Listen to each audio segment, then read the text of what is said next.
Imagine living in unshakable peace, where nothing and nobody has the power to upset you, where criticism, insults and problems no longer rob you of your calm. It sounds impossible, doesn't it? But the Stoics achieved it. While the world reacted with anger and frustration, they remained serene, not because they felt no emotions, but because they had learned to control them. I am going to reveal to you how you can do the same. If you apply these teachings, you will never again get angry or annoyed with anyone, not because the world changes, but because you will have changed. Before we start, go to the comments and write, "Today, my best version begins. I am a Stoic." With this, you commit to taking control of your mind and living with discipline. Write it down now, and let's get started. Issue 1. The destructive nature of anger. Anger is one of the most destructive emotions a human being can experience. Not only does it harm those around us, but it also corrodes us from within, weakening our minds and dragging us toward decisions we will sooner or later regret. The Stoics considered it one of the greatest threats to virtue, because when anger takes control, we cease to be rational and become slaves to our impulses. It is not a sign of strength, but of weakness, proof that we've lost control of ourselves. Anger is like an uncontrollable fire. It starts with a spark, perhaps a misinterpreted word, an action we consider unfair, or an unexpected obstacle. If we give it oxygen with ruminating thoughts, it quickly grows into a blaze that devastates our mental clarity, our relationships, and our well-being. Marcus Aurelius warned that the best way to fight anger is to prevent it from arising in the first place. If we learn to recognize its first signs, we can extinguish it before it consumes us completely. The consequences of anger are devastating. Not only does it cause unnecessary conflict, but it also affects our health. Science confirms what the Stoics already knew. Anger raises blood pressure, weakens the immune system, and can trigger cardiovascular problems. It is not just a momentary emotion. It is a poison that, if allowed to grow, destroys both body and mind. Epictetus taught that it is not external circumstances that disturb us, but our interpretation of them. If someone insults us, it is not the insult that harms us, but the importance we give to it. Learning to control our perception is the first step to mastering anger. When we let ourselves be carried away by anger, our actions become irrational. At the time, it seems justifiable to shout, insult, or even hit something. But when the storm passes, we realize that we have only made the situation worse. An outburst of anger can destroy relationships that took years to build. An impulsive comment can leave wounds that never fully heal. Seneca said that anger is like a momentary delirium, a state in which we cease to be in control of our words and actions. If we observe ourselves carefully, we will see that most of our angry reactions are disproportionate and devoid of logic. Imagine an argument with a loved one. In the heat of the moment, harsh words seem necessary, but once everything calms down, we realize we could have handled the situation more wisely. Most problems can be solved with dialogue and patience, but anger blinds our ability to reason. Instead of looking for solutions, we seek revenge, and in doing so, we only feed a cycle of resentment and pain. The Stoics teach us that the best way to combat anger is through self-discipline and reflection. Marcus Aurelius recommended remembering that life is short and that most of the problems that enrage us are insignificant in the grand scheme of things. Seneca suggested practicing patience and indifference in the face of provocation. True strength does not lie in responding with violence, but in remaining calm when everything around us seems to be trying to make us lose control. Anger is an internal enemy, a beast that, if not tamed, can consume us. But the good news is that we can train ourselves not to let it drag us down. The next time you feel anger rising, stop. Ask yourself if it's really worth it. Remember that no external force has power over you unless you give it to them. Peace is not found in the absence of provocations, but in the ability to face them with equanimity and control. Number 2. All negative emotions arise from unfulfilled expectations. Negative emotions are not born of what happens, but of what we expected to happen and did not. Frustration, anger, sadness, resentment, all these feelings share a common root: the difference between reality and our expectations. We believe the world should behave in a certain way, and when it does not, we feel let down. But in reality, the fault lies with us, in the distorted image we create in our minds. We cling to an illusion, and when reality destroys it, instead of adapting, we react with suffering. We get angry because people don't act the way we want them to, because the results are not what we expected, because life does not follow the script we wrote in our minds. We believe we deserve a certain treatment, a certain success, a clear path, but the world doesn't play by our rules. The frustration doesn't come from the event itself, but from the clash between what we wanted and what really happened. Seneca said that we suffer more in our imagination than in reality, because what hurts us most is not what happens, but our interpretation of it. If we learned to accept events without resistance, we could avoid much of the unnecessary pain. Imagine someone who believes that their partner will never cheat on them because that is how it should be. They've built up an expectation based on their own view of what is right. But if betrayal occurs, the anger does not arise from the act itself, but from the contrast with the idealized image they had created. Instead of accepting reality as it is, they fight against it in their mind, and that internal conflict becomes suffering. Another example is the person who expects their friends to always be there for them, for traffic to flow smoothly, or for their boss to value their efforts. When any of this does not happen, they feel disappointment and anger, because they assumed the world should follow their rules. The Stoics teach us that the key to inner peace is to eliminate unrealistic expectations. It is not about resignation, but about understanding that the world owes us nothing. We cannot control the behavior of others or external events, only our reaction to them. Epictetus said we should accept what happens as if we had chosen it, because resisting it only generates suffering. If we stop expecting people to treat us in a certain way, if we accept that they can fail us, that life does not follow a predictable order, we eliminate a large part of our stress and frustration. Accepting reality as it is does not mean giving up goals or desires. It means being prepared for any outcome. We can strive to achieve something, but without clinging to the idea that it must happen exactly as we want, or else failure will destroy us. Disappointment does not come from life, but from our resistance to accepting its unexpected turns. A Stoic understands that everything changes, that nothing is guaranteed, and that is why they do not allow their emotions to be dictated by external factors.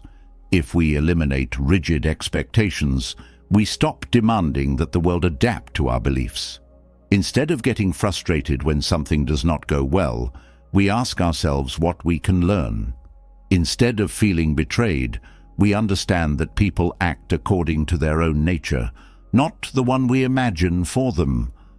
Peace is found in flexibility and in the ability to accept whatever comes without resistance. Happiness does not lie in making everything fit our expectations, but in learning to flow with reality without letting it rob us of our peace of mind. Number 3. Anger is a reflection of the ego. Anger is nothing more than a reflection of the wounded ego.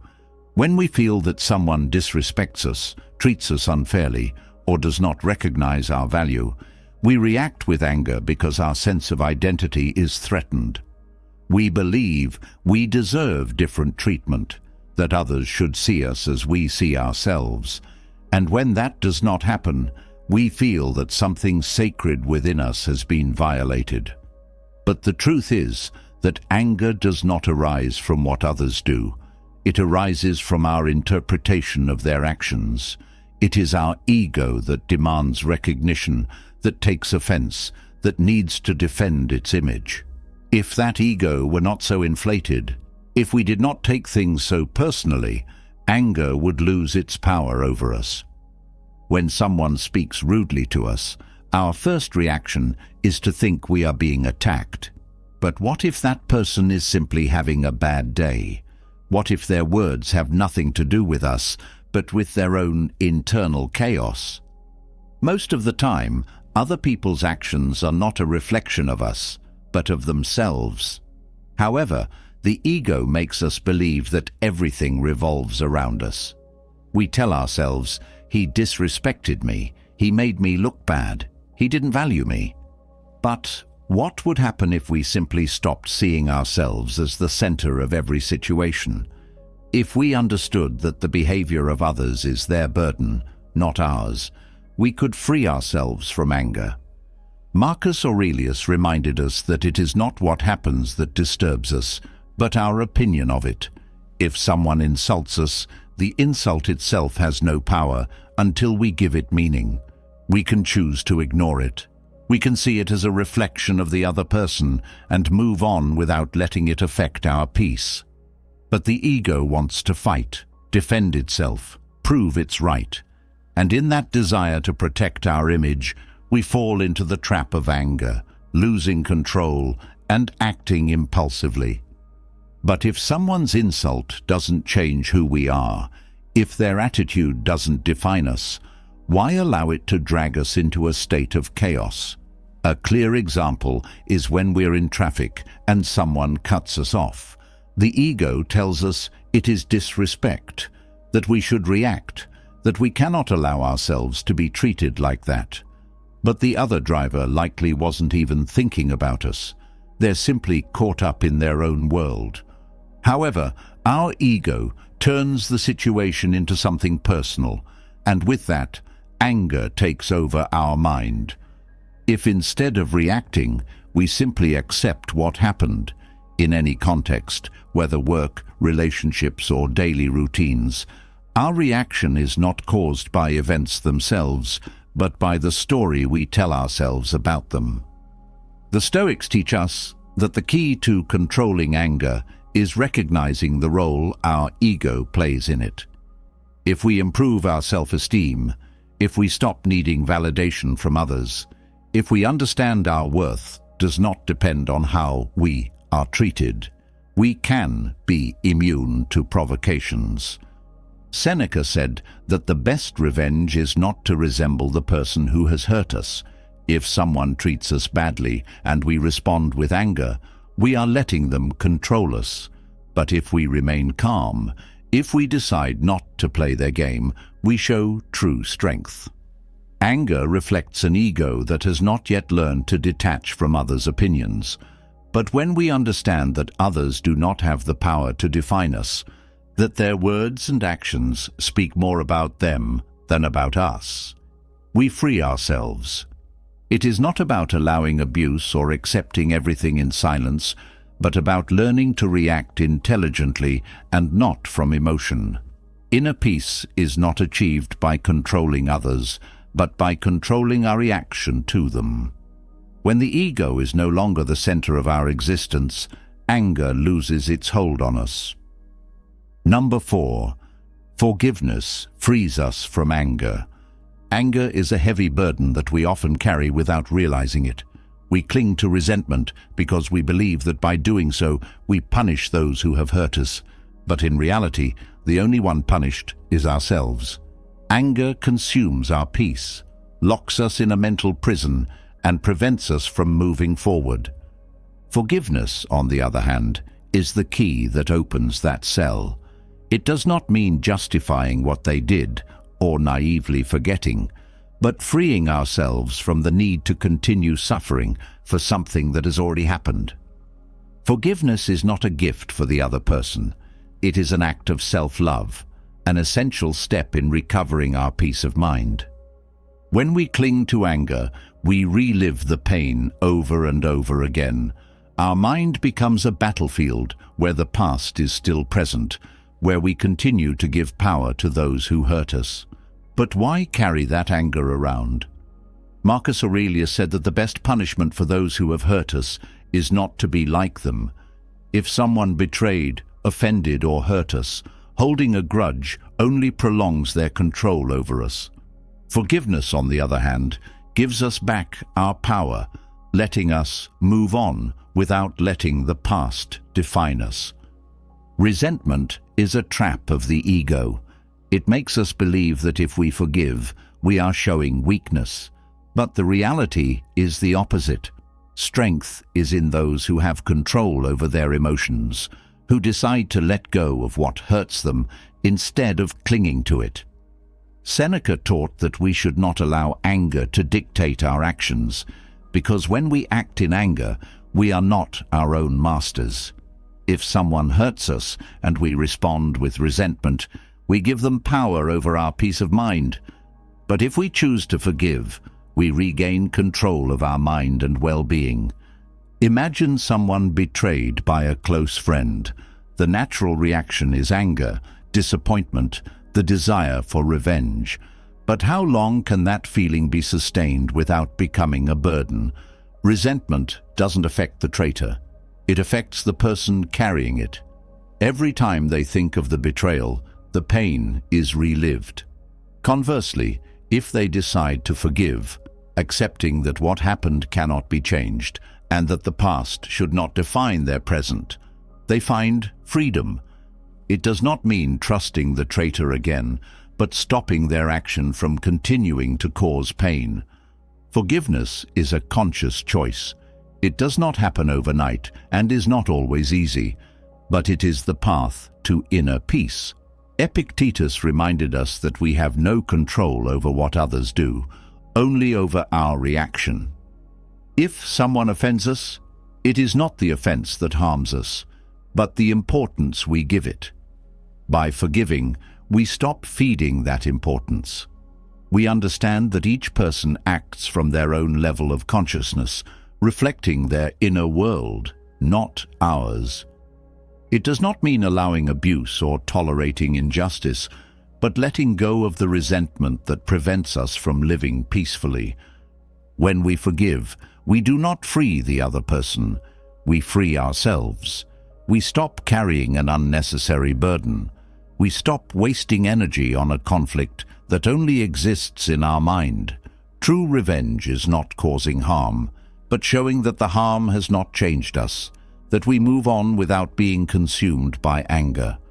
Peace is not found in waiting for others to repent, but in deciding that our happiness does not depend on their behavior. To forgive is to release the poison of anger and embrace the freedom that comes with serenity. Number 5. Practice non-reaction. When something irritates us, when we feel provoked or attacked, our first reaction is often impulsive and emotionally charged. We want to respond immediately, defend ourselves, prove that we are right. But at that moment, our mind is not operating from reason, but from instinct, and that is where we make mistakes, where we say things we later regret, where we make situations worse instead of solving them.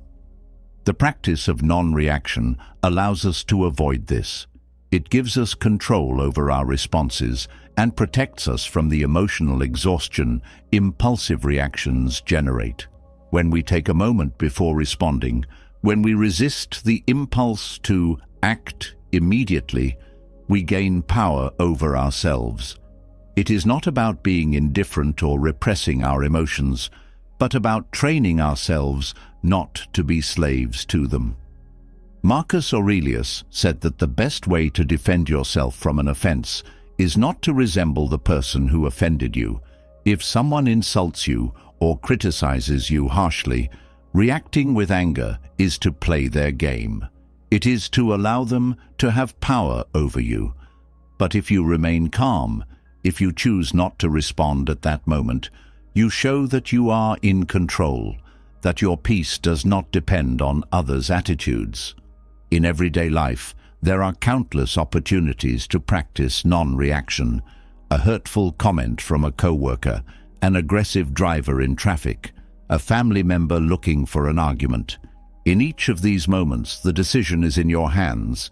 You can react immediately and feed the conflict, or you can pause, observe the situation from a distance, and respond intelligently. Epictetus taught that it is not what happens that affects us, but the way we interpret it. If someone criticizes you in a meeting and you take it as a personal attack, you get angry and react defensively. But if you pause, breathe, and analyze whether it is worth responding at all, you can act calmly and professionally, without emotion controlling your behavior. Not reacting is a sign of strength. Most people act on impulse, enslaved by their emotions. When someone irritates them, they react without thinking, allowing anger to take control. But true power lies in those who resist that first reaction, who know they don't need to prove anything, who choose when and how to act. Seneca reminded us that time is a great filter for emotions. What today seems like an unforgivable offense will lose importance in a few days. What irritates us deeply now will seem insignificant in a few hours. Therefore, not reacting immediately allows us to gain perspective and see the situation clearly before deciding what to do. Practicing non-reaction does not mean passively accepting everything or letting others walk all over us. It means acting from reason, not emotion. If something really deserves a response, the best response is the one given when our mind is calm. Instead of responding to fire with more fire, we respond with intelligence and equanimity, not because we are weak, but because our peace is worth more than a pointless argument. Whenever you feel the impulse to react, remember you can choose not to. Let the emotion pass. Observe it without letting it drag you in. When you do, you'll notice something incredible. Conflicts diminish, anxiety is reduced, and people who used to provoke you lose their power. Not reacting is the doorway to true freedom, the ability to decide how and when to respond without being a slave to external stimuli. Issue 6. The relationship between low self-esteem and anger. Anger is often nothing more than a reflection of insecurity. When we are not at peace with ourselves, any comment, any look, any situation that challenges our self-image irritates us. It is not the situation itself that infuriates us, but what it awakens in us. If someone criticizes us and that makes us angry, the problem is not the criticism, but the importance we attach to it. If we were secure in who we are, if our self-esteem were strong, we wouldn't need to respond with anger. We would simply ignore it. But when our confidence is fragile, any blow shakes our foundation, and we react with anger as a defense mechanism. Insecurity creates a perception of vulnerability. We feel we must constantly protect our image, that others are judging us, that any negative comment is a threat. The mind interprets these situations as personal attacks and responds aggressively, but the reality is that no one has the power to make us feel inferior unless we grant it to them. Epictetus said, "It is not what others say about us that affects us, but the opinion we have of those words." If we believe we are weak or not good enough, any criticism will reinforce that belief, and anger will be our immediate reaction. On the other hand, if our self-image is solid, nothing external can disturb us. There was a time when I had gained weight, and every comment about my appearance would make me react angrily. I told myself it was because of others' lack of respect, but the truth was that I was not angry with them. I was angry with myself. I didn't like what I saw in the mirror, and any external remark confirmed it. The anger did not come from them. It came from the insecurity I felt. Over time, I understood that the problem wasn't people, but my lack of control over myself. Instead of wasting energy reacting angrily, I decided to take action.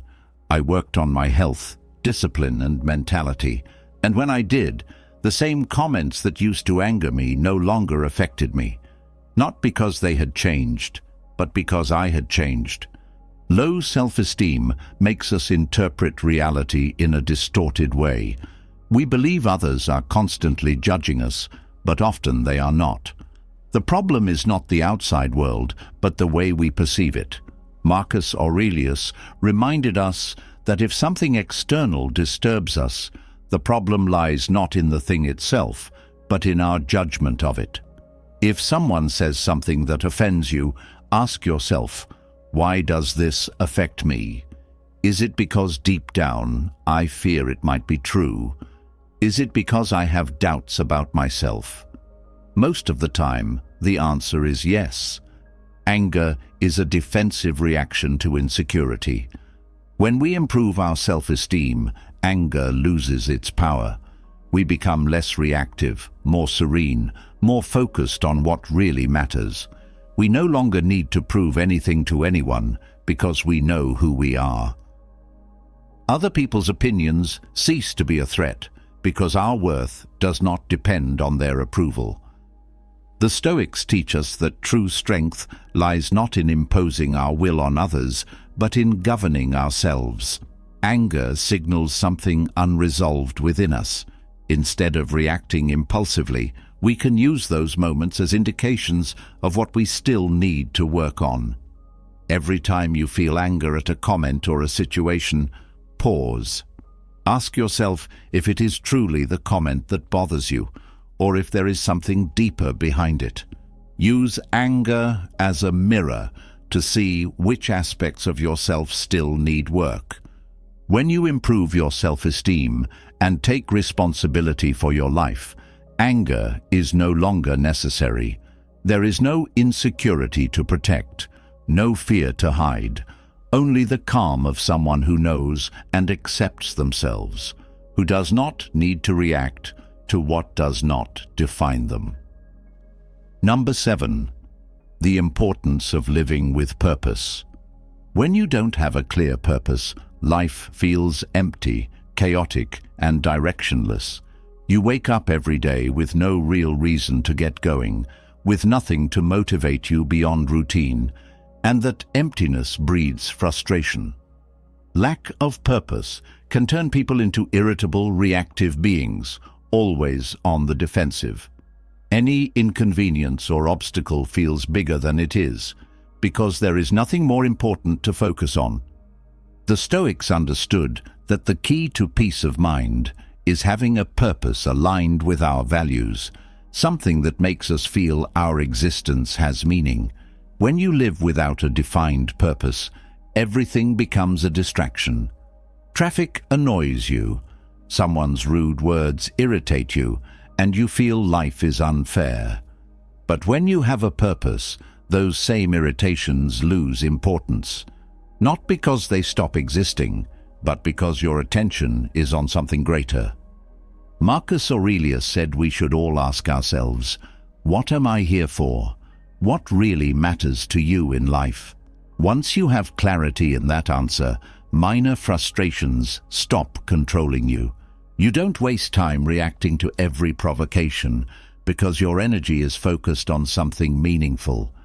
There was a time when I had no direction. I felt trapped in a meaningless routine, doing things that didn't fulfill me, and the result was constant irritability. Anything annoyed me, any problem seemed huge, because I had no real reason to wake up each morning. I was living on autopilot, letting circumstances dictate my mood. But when I found my purpose, everything changed. I decided to focus on creating content, on sharing ideas that could help others, on building something that made sense to me. And when I did, I realized that the problems that had previously seemed unbearable were now just part of the journey. I was no longer irritated by small setbacks because I had a bigger vision. Anger was no longer a constant reaction because there was something more valuable to focus on. The Stoics teach us that purpose is not something you find, it is something you define. You don't have to wait for life to hand it to you. You have to create it yourself. Epictetus said each person must decide who they want to become, what they want to contribute to the world. It is not about waiting for inspiration. It is about taking action and seeking what truly makes us feel alive. When you discover your purpose and work toward it, your mind changes. Frustration decreases because you no longer worry so much about what you cannot control.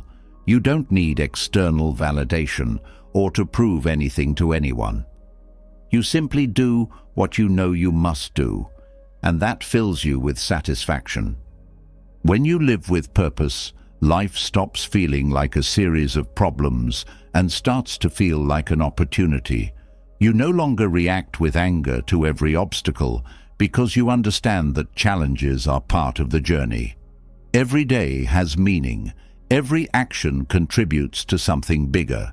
And when that happens, peace becomes a natural state, not because everything is perfect, but because you have chosen where to focus your energy.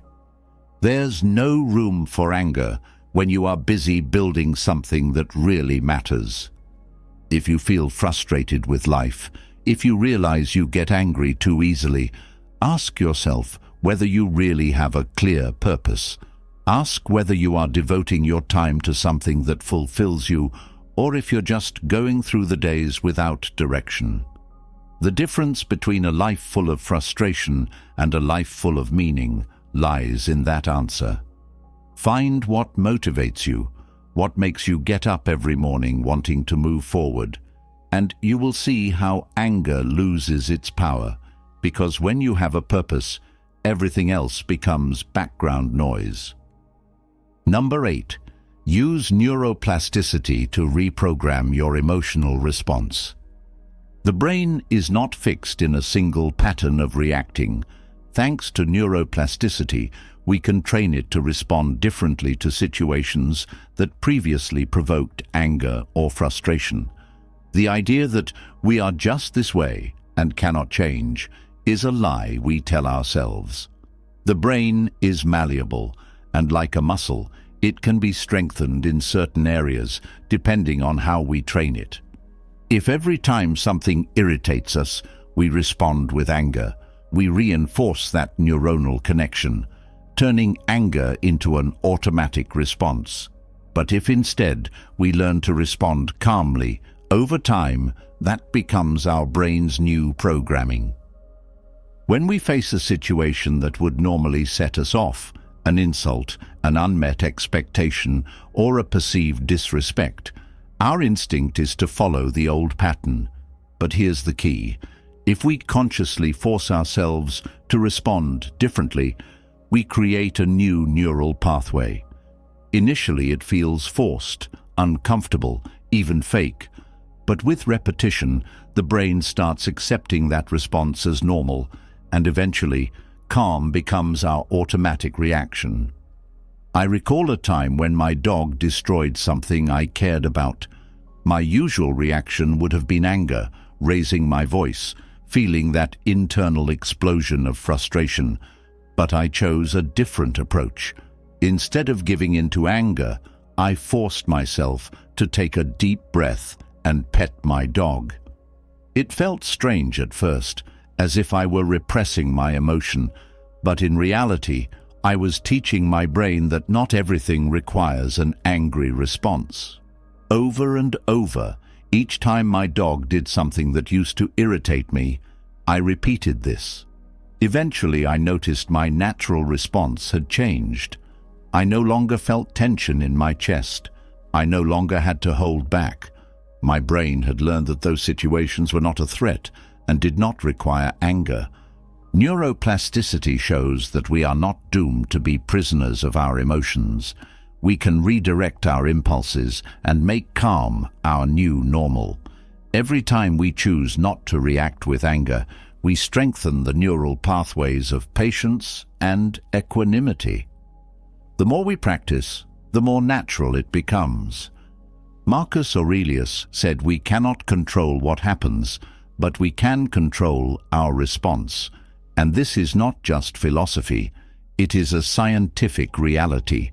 The brain changes based on what we practice, and if we practice serenity, it will eventually become our default response. This process takes time. At first, the mind will try returning to old patterns because they are familiar.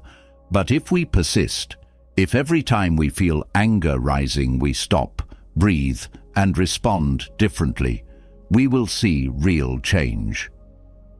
One day, we will realize that situations which once made us explode now seem insignificant. Not because we are repressing anger, but because our brain has learned there is no reason to feel it. Anger is a habit, just as calm is. If we feed anger, it grows and becomes stronger. But if we starve it and cultivate serenity, it weakens and fades. It is not about pretending, but about training our mind to work in a way that benefits us rather than harms us. If we want to be calmer and more balanced, we must practice daily. Over time, calm is no longer an effort. It becomes who we are. Number 9. Love and gratitude overcome anger. Anger consumes and wears us down, making us lose control of our own minds. But there are two forces that can dispel it: love and gratitude. When we are trapped in anger, our attention is fixed on the negative, on what upsets us, on what we believe is wrong. We focus on lack, frustration, and injustice. But if instead we direct our mind toward what we love and what we are grateful for, anger loses its power. Not because problems vanish, but because we stop giving them the energy they need to keep affecting us. Love connects us with what really matters. If we are angry with someone, we can ask ourselves, do I prefer to win this argument, or do I prefer to maintain the relationship? When you love someone, the need to be right becomes secondary. Anger is selfish. It seeks revenge. It seeks to prove a point. Love seeks to understand, to build, to unite. Too often we allow anger to take over in trivial situations, hurting the people we love most. But if in those moments we remember how we feel about them, if we connect with love instead of anger, our response changes. Gratitude is another powerful antidote. When we are grateful, there is no room for anger. We cannot feel resentment and gratitude at the same time. If something bothers us, we can pause and do a simple exercise. Think of 3 things we're grateful for right now: our health, a special person, an opportunity to learn from this situation. This shifts our thoughts away from the reactive state, returning control to us. Marcus Aurelius wrote in his Meditations about the importance of remembering the transience of life. If today were the last day with someone you love, would you really waste time being angry at them? Gratitude reminds us that every moment is precious and that anger is a waste of time and energy. At one point, I did a small experiment with myself. Each time I felt anger or frustration, instead of reacting as usual, I forced myself to think of something I was grateful for in that instant. It felt forced at first, as if I were ignoring reality. But over time, my mind started doing it automatically. One day, someone spoke to me rudely, and instead of feeling irritated, the first thing I thought was, I am grateful for my health today. That thought allowed me to respond calmly, without fueling the conflict. Not because the other person deserved it, but because I deserved to keep my peace. The Stoics understood that our emotions are not produced by what happens outside, but by what we decide to think about it. If we focus on injustice, on what we lack, on what upsets us, anger grows. If, on the other hand, we focus on what we have, on what we love, on what we are grateful for, anger fades. It is not a mental trick, but a way to train our mind to see reality from a higher perspective. Epictetus said, "The secret of happiness is not in having more, but in wanting less." When we cultivate gratitude, we realize we already have enough, that we don't need to react angrily because, despite small setbacks, life remains good. We cannot avoid moments of tension or control how others act, but we can decide with which emotions to feed our mind. If we choose love and gratitude, anger will not find space to grow. When we love, we understand. When we are grateful, we let go. In this daily practice, little by little, we become more serene, more centered, and less prone to anger, not because the world changes, but because we learn to see it differently. Number 10. Setting healthy boundaries. If you do not set boundaries, you allow others to decide how to treat you. It is not about being confrontational or rejecting people, but about defining how far your patience, time, and energy can go. When you lack clear boundaries, you send the message that it is acceptable to disrespect you, to interrupt you constantly, to devalue your time. This, in turn, breeds frustration and anger, eventually draining you emotionally. But the responsibility for setting those boundaries is yours and yours alone. Only you can decide what you will and will not allow. Often we let certain behaviors slide for fear of appearing selfish or unpleasant. We struggle to say no because we're afraid of offending or being rejected. The real problem, though, is not saying no, but not saying it when it's necessary. If someone constantly interrupts you at work, if a friend only comes around when they need something, or if a family member criticizes you unfairly, do you really need to put up with that? Seneca said we cannot control others' actions, but we can control how we position ourselves in relation to them. If you let someone treat you badly without objection, you are effectively giving them permission to continue. When a line is crossed and we do nothing, we reinforce that behavior. If someone criticizes you unfairly and you stay silent, that person assumes it is normal to treat you that way. But if you calmly and firmly communicate that you do not accept that kind of treatment, you send a clear message. You value yourself enough not to allow disrespect. You do not need to be aggressive or argumentative. You simply need to be clear. I am not going to tolerate comments like that.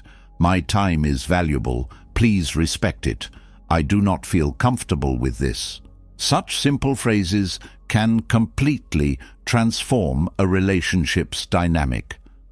I recall a time when I allowed myself to be constantly interrupted. It did not matter what I was doing. If someone wanted my attention, I would drop everything and respond right away. At first, I thought this made me a good person, but over time, I realized I was letting others prioritize their needs above mine. I felt frustrated and drained, but it was not entirely their fault. I had never set a limit. One day, I decided to change this. If someone interrupted me, I would kindly say, "I'm busy right now. Let's talk later."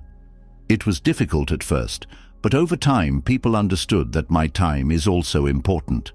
Surprisingly, I did not lose any relationships. Instead, I felt more respected. The Stoics understood that setting limits is not an act of rejection, but of self-respect.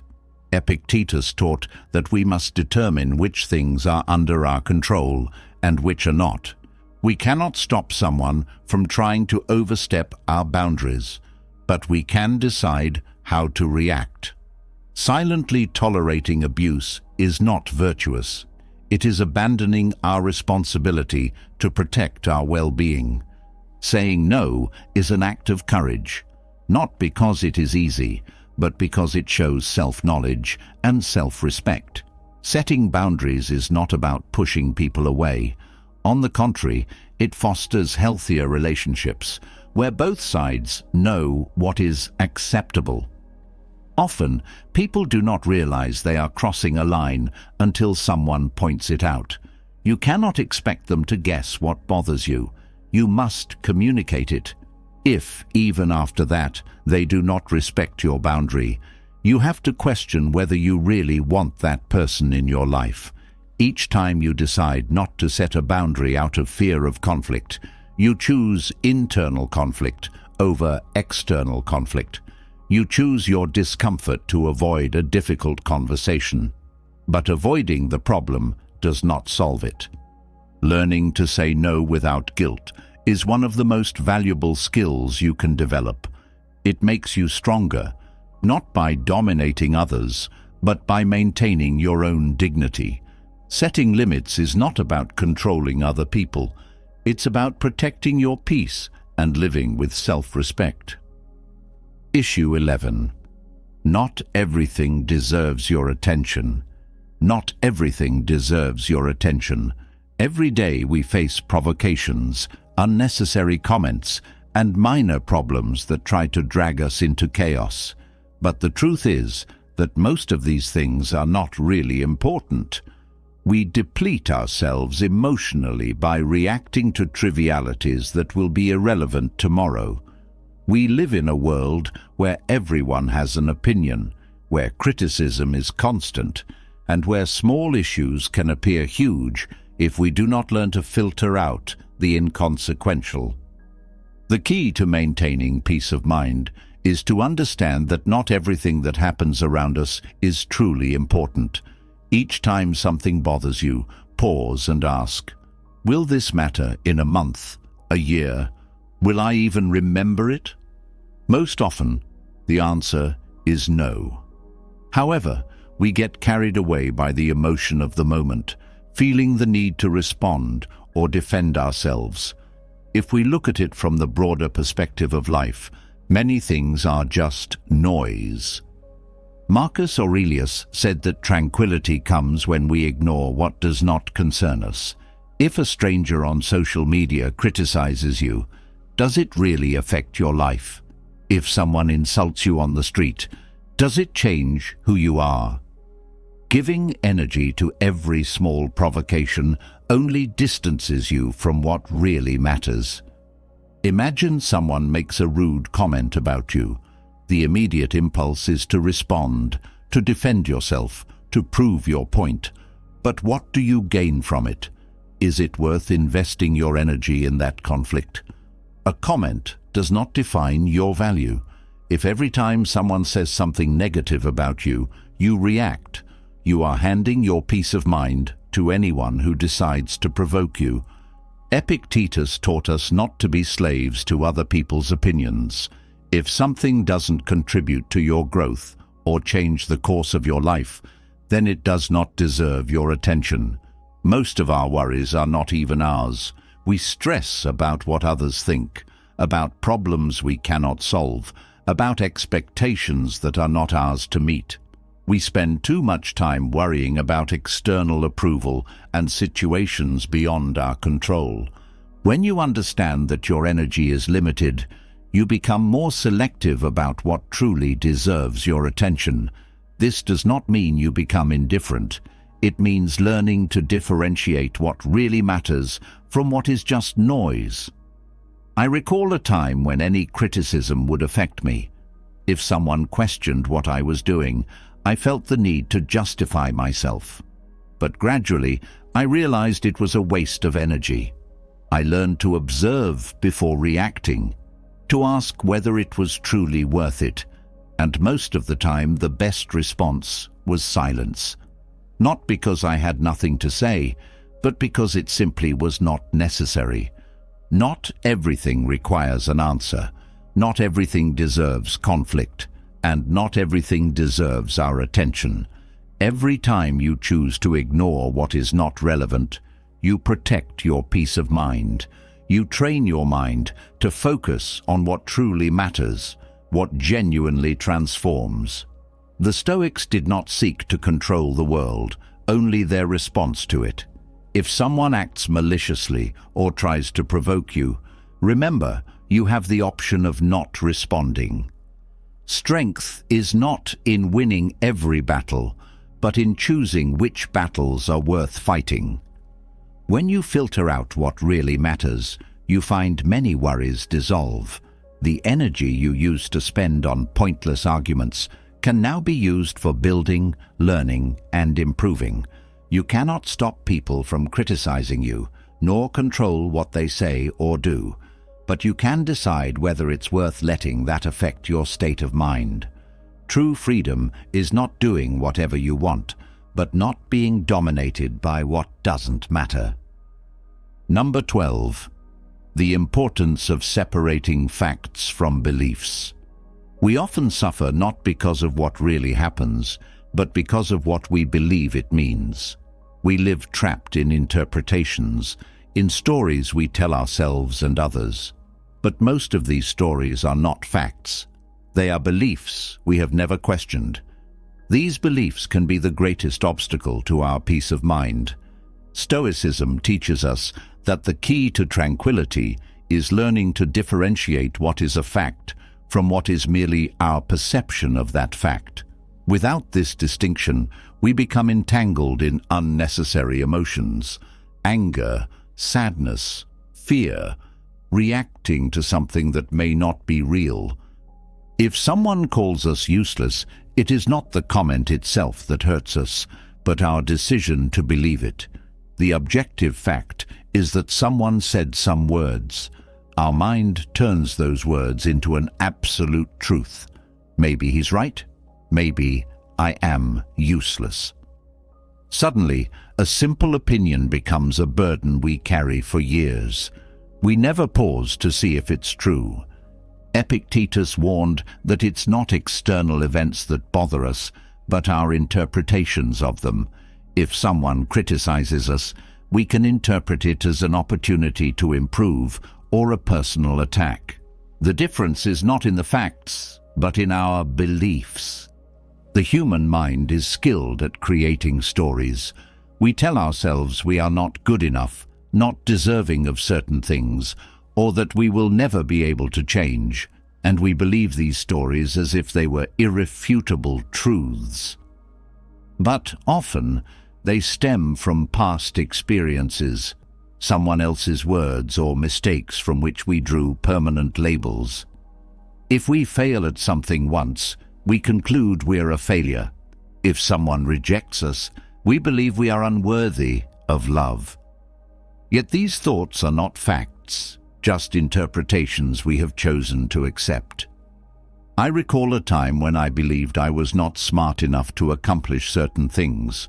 There was no actual proof of this, just an experience in my past that made me feel that way, and I had decided to accept it as truth. Every time I faced a challenge, that belief returned. You can't do it. But one day I questioned it. What evidence do I really have? I had learned many things, overcome difficulties. I realized the belief was not a fact. It was just a story I told myself. Once I understood that, I started letting it go. The Stoics practiced mental self-discipline, the ability to examine their own thoughts and filter out what truly deserved attention. Marcus Aurelius would ask himself whether the negative thought was really true or if he was exaggerating. Most of the time, the answer was no. We are not as limited as we think. We are not the labels others assign us. We do not need to be slaves to beliefs that hold us back. To free ourselves, we must recognize that these beliefs are not absolute facts. Every time you sense a limiting belief about yourself, question it. Ask if it is really true or if you have accepted it without proof. If you can replace it with a more realistic version, you have taken a huge step toward emotional freedom. Separating facts from beliefs is how we stop being prisoners of our own mind. It's how we regain control, how we stop reacting automatically and start living with clarity. When we learn to view reality without the distortions of our beliefs, we uncover the peace that was always there, waiting to be found. Number 13. Developing a healthy self-image. Your self-image cannot depend on others' opinions. If you live by the world's eyes, you become a prisoner of its approval. One day it praises you and you feel invincible. The next day it criticizes you and you collapse. This instability arises from building your worth on external foundations, on what you cannot control. When your perception of yourself is grounded in self-knowledge and acceptance, no one can take away your peace. The Stoics taught that true strength comes from looking inward and defining who you are without expecting external validation. Only when you stop depending on others' praise can you begin to live with true freedom. The issue arises when our self-image is formed by imposed beliefs. From a young age, we absorb opinions, labels, and judgments without questioning them. If someone calls us shy, we accept it. If they call us failures, we believe it. But how much of that is true? How much of our identity is built upon unexamined ideas? Marcus Aurelius reminded us that we must ask whether what we believe about ourselves is true or just a story we keep telling ourselves. The key is self-knowledge, observing ourselves without filters or illusions, acknowledging our strengths and weaknesses honestly. Accepting both doesn't mean complacency, but clarity. When someone criticizes you, the automatic response is to feel hurt or to prove them wrong. But what if instead you paused and asked, is this true? Does this criticism reflect reality? If yes, there's room to improve. If no, the criticism has no weight, and you can release it. Epictetus taught that we should not concern ourselves with what others say, only with whether it is true. It is not the criticism that hurts us, but our belief in it. If your self-image is strong, their words lose their power. For years, I cared too much about what others thought. I did what I believed others expected, becoming disconnected from who I truly was.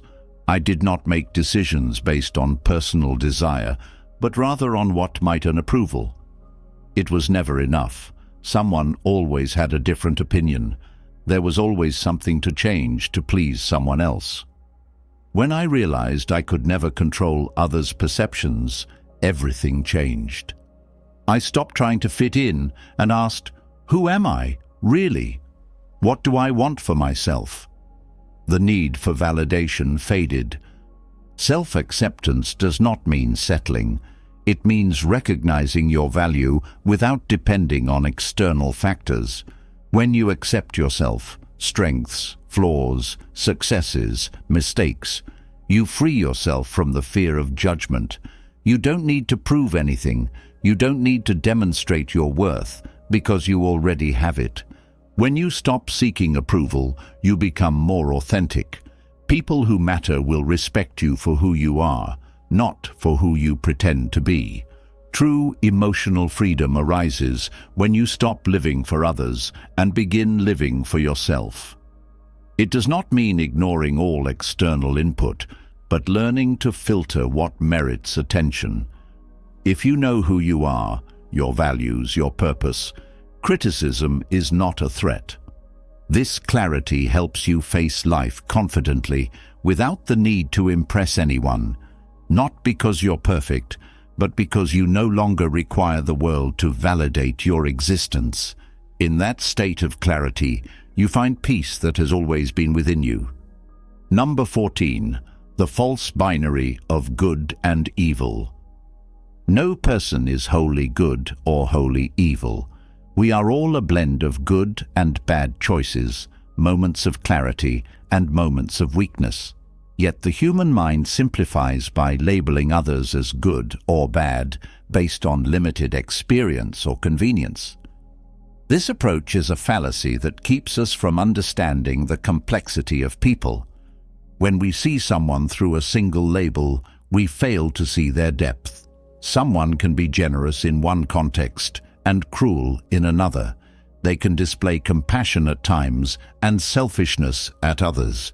Reducing someone to a single category blinds us to their humanity. Marcus Aurelius reminded us to see others as they truly are, flawed human beings shaped by their histories, fears, and experiences. No one is entirely defined by their best or worst moments. When we understand this, we free ourselves from rigid judgment and the emotional burden that follows it. When someone treats us badly, we label them as bad. We imagine them as cruel or worthy of punishment. But do we ever ask what led them to act that way? Not to justify it, but to see that no one is born evil, that we are all products of our experiences. Epictetus taught that we should not judge people solely by their actions, but recognize that each acts according to their current understanding. In a society, people react based on their environment and circumstances. A person can be kind to their family and ruthless in business. They can be generous to friends and cold to strangers. Contradiction is part of being human. We have all done things we are not proud of. If we judge others harshly, we must judge ourselves harshly as well. If we wish for understanding when we err, why not extend that same courtesy to others? Releasing the idea that people are purely good or evil improves our relationships. We react less harshly to others' mistakes, understanding they are on their own learning path. We become more patient and balanced. This doesn't mean tolerating abuse or injustice, but responding with wisdom rather than anger. Marcus Aurelius said that when someone acts badly, we should ask if we truly expected better from them. People do the best they can with what they know. If we demand perfection, we will always be disappointed. Freeing ourselves from this mentality helps us find inner peace. We no longer feel the need to punish or divide the world into good and evil. We become more objective, calmer, and better able to handle conflict with clarity. True strength is not in judging harshly, but in understanding we are all on a shared journey. We're at different stages, but we share the same goal, learning and improving. When you see this, you are not constantly worn down by others' behaviors. You focus on the one thing you can control, your own growth. Number 15. The RIN process for managing anger. Anger is powerful, but it doesn't have to control you. It can feel like an uncontrollable fire, but if you learn to manage it intelligently, it becomes a tool for growth rather than destruction. The RIN process helps you do this effectively, without suppressing anger or acting impulsively. It is based on mindfulness and self-reflection, something the Stoics practice daily under different names. R. Recognize. Acknowledge that anger is happening. Don't deny it or repress it. Realize it is there. Often, anger makes us react without thinking, as if on autopilot. Simply pausing and saying, "I'm feeling angry right now," creates separation between you and the emotion. I. Immerse, but do not act. Allow anger to be present without acting on it. Most fail here because the immediate impulse is to react defensively or aggressively. But anger itself is not the problem. Rather, it's what we do with it. The Stoics taught that we need not deny emotions, but learn to live with them without letting them take over. If you feel anger, observe it. You don't need to do anything yet. Breathe. As Seneca said, the first impact of anger is inevitable, But what happens next is a choice.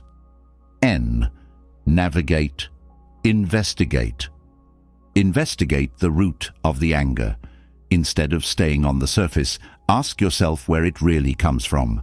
Often, anger is simply the symptom of something deeper: fear, insecurity, unmet expectations, or past wounds. Epictetus taught that external events do not bother us, our interpretations do. If you're angry because someone interrupted you, maybe it's not the interruption, but a deeper belief that you are not valued or respected. After recognizing and allowing anger without reacting, question it. Understanding the real root reduces anger's intensity, because you see it has more to do with yourself than with the external event. Nurture. Finally, nurture the part of you that needs healing. Instead of punishing yourself for feeling anger, practice self-compassion. Recognize that a part of you needs attention.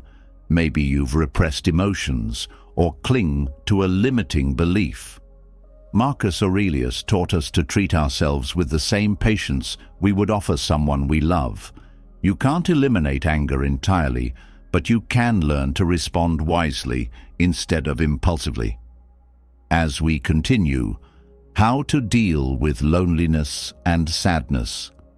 Great philosophers like Marcus Aurelius, Seneca, and Epictetus left us timeless teachings that have helped thousands overcome emotional challenges, find purpose, and live more serenely. But there is something special about the last lesson, an idea that could radically change how you perceive your emotions and your connection to the world. Stay until the end, because what you learn here can help not only you, but those you love. Before continuing, please like and share this video so it can reach more people.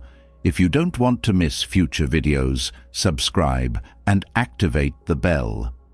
Lesson 1. Loneliness is an opportunity to know yourself better. Loneliness is often viewed as an unwanted state, something to avoid. However, the Stoics invite us to rethink this perception. For them, loneliness is a door to personal growth, an invaluable tool for introspection.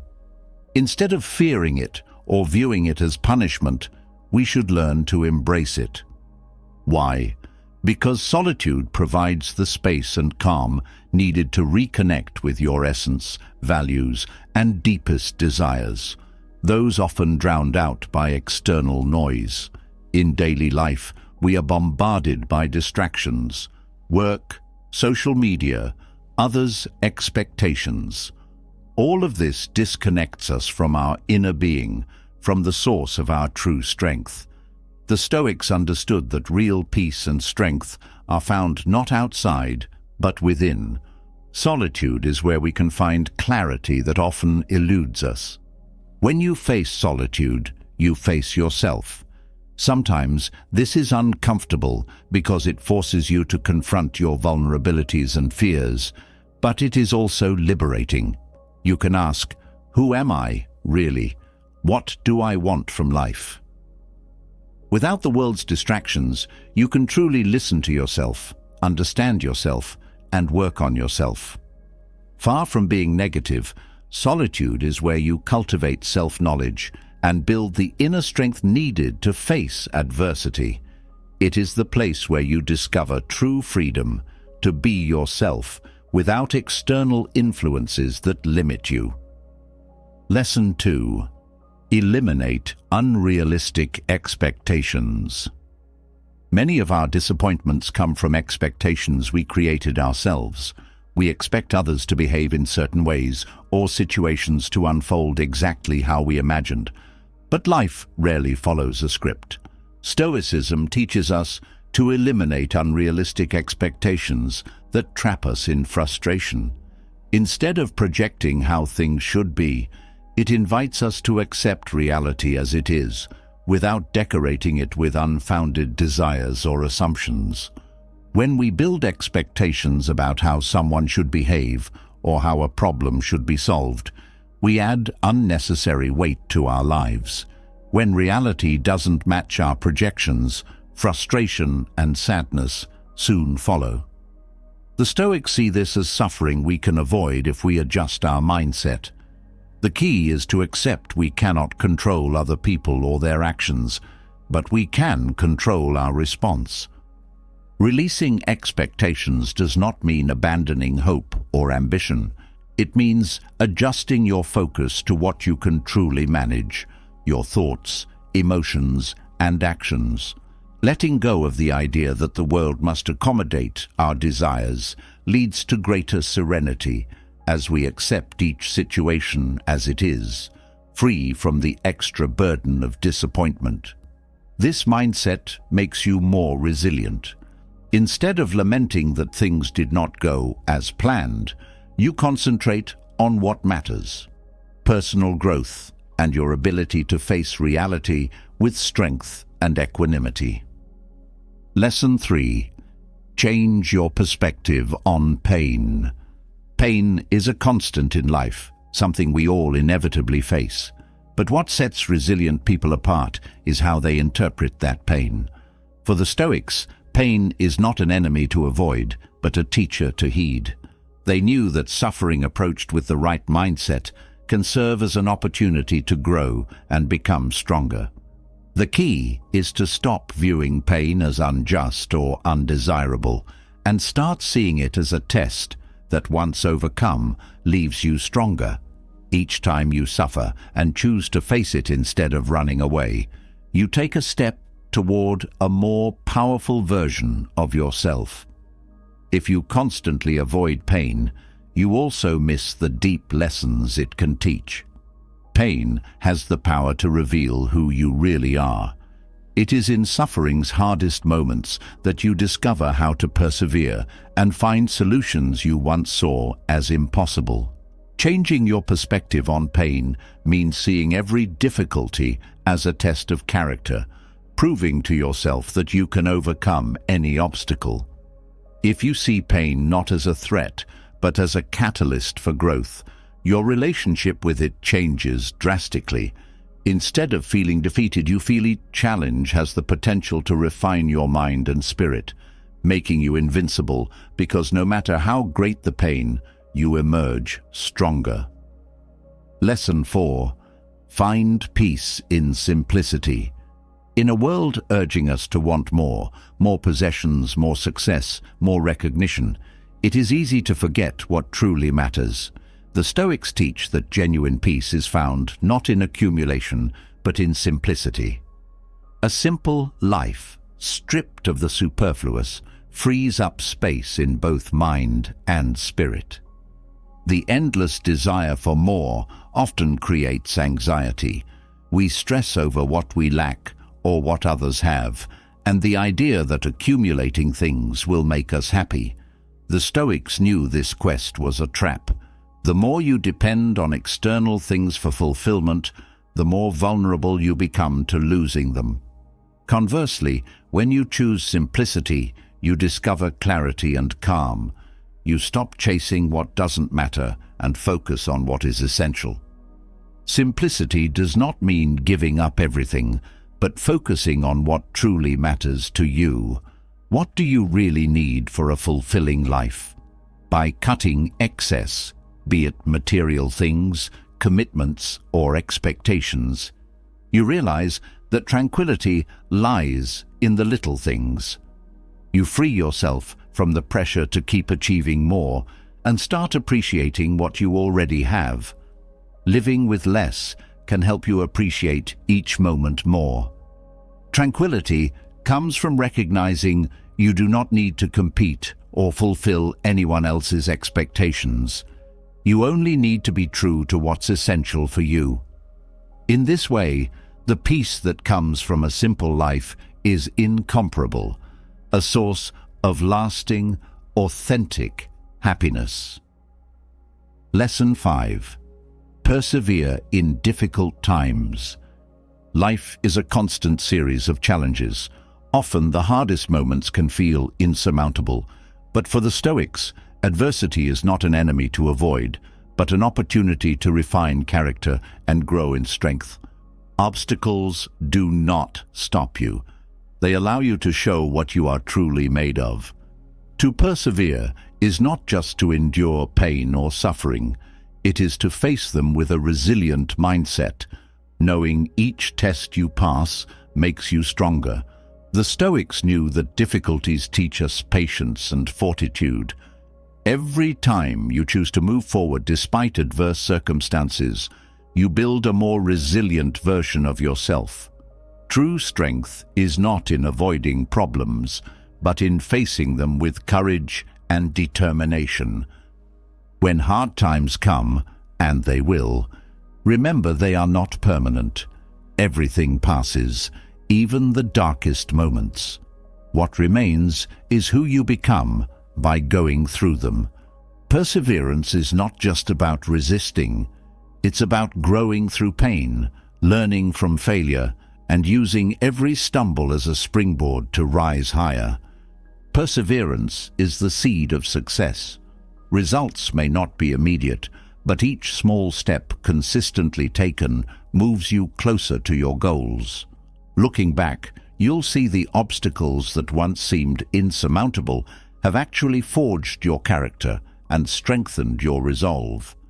Adversity shapes who we are, and perseverance is the key to turning challenges into your greatest source of growth. Lesson 6. Accept imperfection in yourself and others. Striving for perfection is a path that leads to frustration and suffering. Stoic lessons remind us that perfection is unattainable. We are all human, inherently flawed. Accepting both your own imperfections and those of others is crucial for attaining inner peace and nurturing healthy relationships. When you demand perfection of yourself, you block your capacity to learn and grow. Every mistake you make is actually a learning opportunity. Each failure grants you a chance to reflect, correct course, and improve. By recognizing you are not perfect, you allow yourself to be vulnerable and genuine. This authenticity liberates you from the pressure to pretend you have all the answers. Likewise, by accepting imperfections in others, you free yourself from judgment and unrealistic expectations. No one is perfect. No one is born knowing everything. By embracing this truth, you become more compassionate and understanding. Relationships flourish when you abandon harsh judgment and view others as beings in constant evolution. Accepting imperfection does not mean giving up or settling for mediocrity. Rather, it reflects a deep understanding of human nature. When you allow yourself to be imperfect and allow others to be as they are, you open the door to a more fulfilling life, free from unnecessary emotional burdens. You find inner peace, letting growth and self-improvement emerge more naturally and realistically. Lesson 7. Don't compare yourself to others. In an age of social media and the constant flood of images of success, it's easy to fall into the trap of comparing yourself to others. This comparison often becomes a source of dissatisfaction and sadness, because what you see about others may not reflect their reality. Everyone has their own journey, with unique challenges and triumphs. Comparing lives can distort your sense of self-worth. The Stoics teach that wisdom lies in focusing on your own path. Direct your energy toward your growth and development instead of wasting it on external comparisons. The only real competition is with yourself. Ask, how can I be better today than I was yesterday? This mindset lets you celebrate your progress without being distracted by what others achieve. When you stop comparing, you learn to appreciate what you have and who you are. Gratitude for your own life experiences and accomplishments becomes a powerful motivator. You realize everyone has a different path, just as valuable as your own. You learn to admire others not with envy, but with inspiration, allowing their examples to motivate your own efforts. By freeing yourself from external pressure and others' expectations, you discover satisfaction in your personal progress. Each stage becomes a victory, precisely because it reflects your effort, not someone else's standards.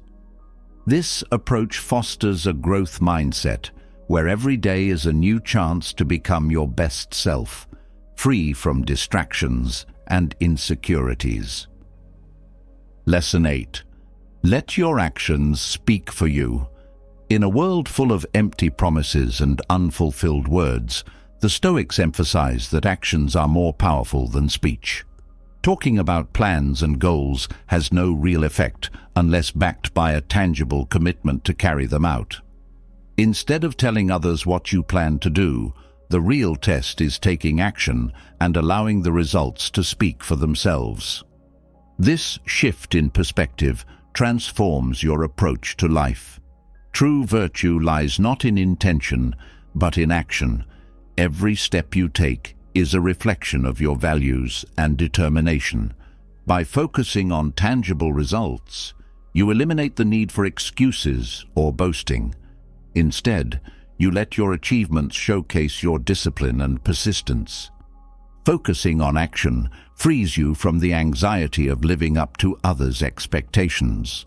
Social pressure can make you feel compelled to validate your goals verbally, but Stoicism points out that true strength is measured by progress and personal growth. Each small step forward proves your determination and effort, no words required. By letting actions speak, you cultivate a sense of authenticity. People know you by what you do, not just what you say you will do. This not only empowers you, but also inspires those around you to adopt the same mindset. Eventually, this creates a cycle of action and accomplishment. On the Stoic path, it is tangible effort that counts, and personal transformation arises from acting with integrity and determination. Lesson 9. Keep hope alive in dark times. Stoicism is not a pessimistic philosophy. It is a beacon of hope in the midst of adversity. The Stoics recognize that even the darkest seasons of life are temporary, and that light can always rise from the depths. During times of pain, loss, or confusion, it's easy to feel that there is no way out. But it is vital to remember that everything is transient.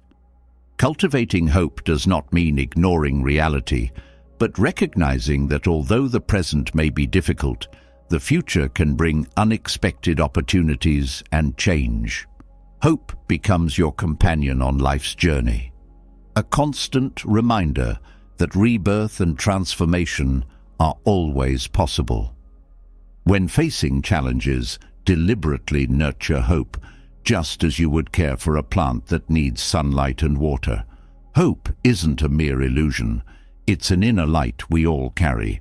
It may seem hidden in dark moments, but it is always there. This light can manifest in small gestures, a comforting talk with a friend, a walk in nature, or an introspective moment. Maintaining hope arms you with the resilience to keep moving forward, compelling you to look for new solutions.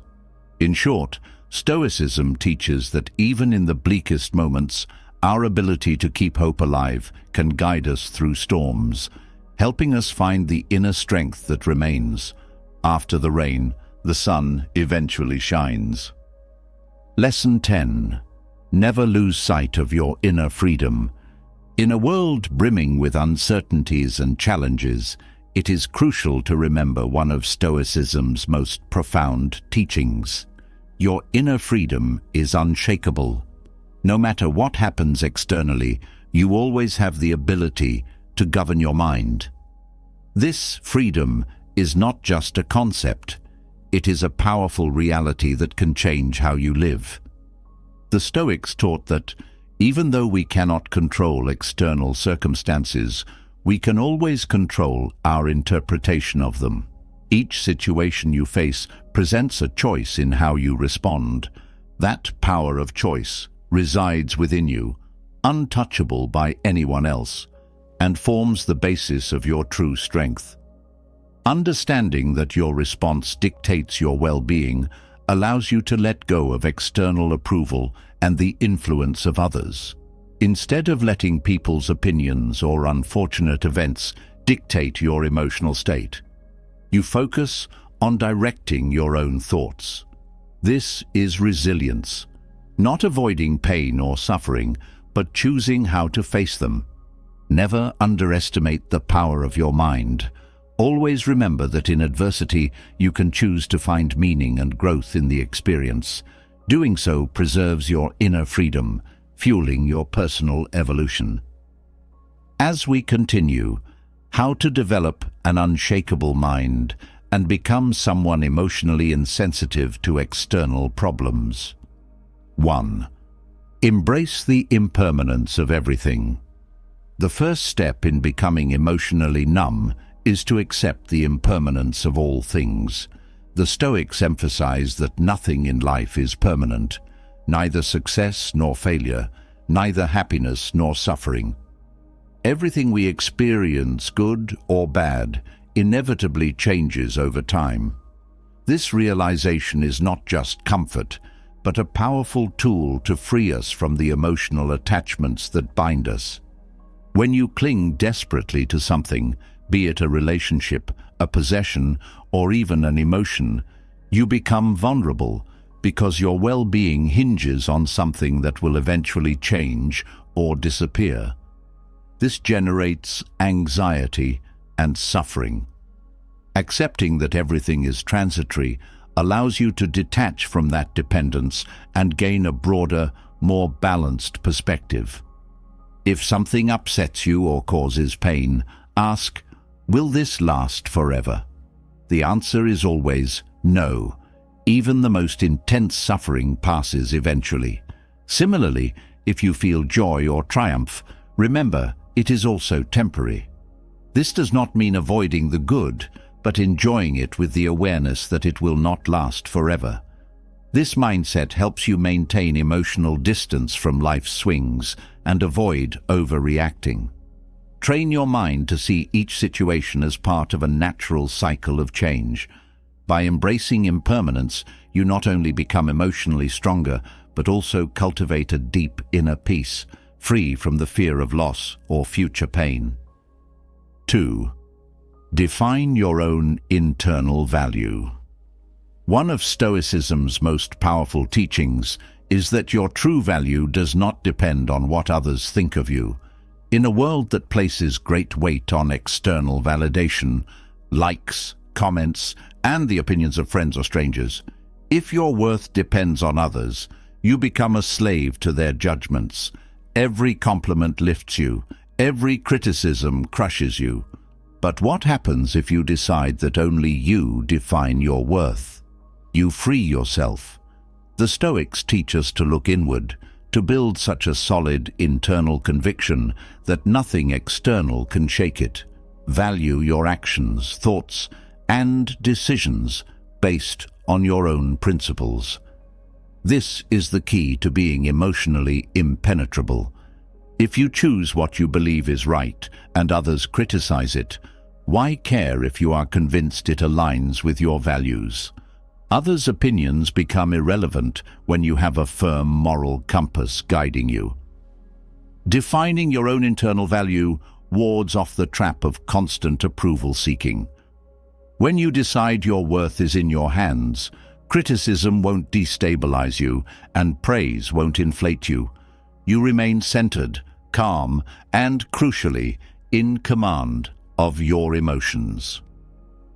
Remember, if you let others define your worth, you give them power over your well-being. Defining your own value is reclaiming that power. Live with unwavering confidence that who you are does not depend on external factors. 3. Get used to internal silence. Mental noise is a major obstacle to inner peace. Worries, repetitive thoughts, and out-of-control emotions can feel like storms that push you off course. For the Stoics, mastering the mind is essential to staying calm under any adversity. Cultivating internal silence means learning to quiet that mental chaos and observe your thoughts without automatically reacting to them. This is not easy, but can be transformative. When mental noise reigns, your emotions flare up. You become anxious or overwhelmed by problems that may not be as serious as they appear. Stoicism encourages us to pause, breathe deeply, and create a mental space to watch our thoughts like clouds passing by. You don't have to engage with them or let them take over. Regular practice, whether through meditation, journaling, or simple self-observation, is key to achieving this inner silence. It may feel uncomfortable initially because we're used to reacting to every thought, but with persistence, it becomes a refuge. When you succeed in achieving moments of silence, external emotional turmoil loses its grip on you. You become less reactive, more serene, and more capable of making rational decisions, preventing your emotions from hijacking you. This calm center is your real strength. 4. Develop active detachment. Detachment is one of Stoicism's most profound lessons. It does not mean becoming cold or indifferent, but loving and valuing people and things without obsessively clinging to them. Everything you have, material possessions, relationships, can be lost at any moment. The Stoics remind us that life is uncertain. You cannot control that, but you can control how you respond emotionally to potential losses. Active detachment means you can enjoy what you have without depending on it for your happiness. It's not about distancing yourself or refusing to love. It's about loving in a healthier way. This form of detachment gives you great emotional freedom because you let go of the constant fear of losing what you have. Relationships, jobs, possessions may come and go, but you can remain at peace by accepting reality as it is. When you stop relying on external things for fulfillment, you find true peace within. Active detachment does not make you insensitive. It makes you more aware. You can love, enjoy, and live fully, knowing nothing is truly yours forever. Accepting this truth immunizes you against the ups and downs of loss. Practice active detachment to become strong inside, immune to life's external changes and capable of preserving a serene mind. 5. Focus only on what you can control. One of Stoicism's most transformative lessons is learning to distinguish between what you can and cannot control. This simple distinction is the key to achieving emotional balance and strength. We often waste emotional energy trying to control things beyond our reach. Other people's opinions, choices made by others, past events, or even the future. The Stoics invite us to release these burdens and redirect our energy only to what we can truly manage: our thoughts, our actions, and our responses. Imagine how much frustration you could avoid if you stopped trying to control the uncontrollable. By accepting that you cannot change how others think or behave, nor alter external circumstances, you free yourself from a huge source of stress. This practice renders you emotionally invulnerable because you no longer spend your energy battling the inevitable. Instead, you focus on what really matters: your own behavior, your choices, and your reactions. When you focus on what you can control, you find a genuine sense of power. It's not that external circumstances are irrelevant, but they no longer dominate your emotional state. Frustration, helplessness, and anger lose their impact because you realize you can only govern what is in your hands. Practicing this daily brings balance and emotional strength. By stopping the fight against the unchangeable, you discover peace amidst the chaos. 6. Practice tolerating uncertainty. Uncertainty is a constant. We never know what will happen tomorrow, next week, or even in the next hour. But if you cling to the need for control, you may find uncertainty terrifying. Stoicism teaches that such fear is unnecessary and that we can learn to embrace uncertainty. Instead of letting the unknown paralyze you, trust in your ability to adapt to whatever comes. You do not need to know all the details. It is more important to prepare yourself mentally and emotionally. Stoicism invites you to develop the trust that no matter what happens, you are capable of responding to the challenge. Living with a need for absolute certainty is exhausting and unrealistic because none of us truly know what's coming. Accepting that uncertainty is part of life frees you from resisting what cannot be changed and allows you to flow with life's changes.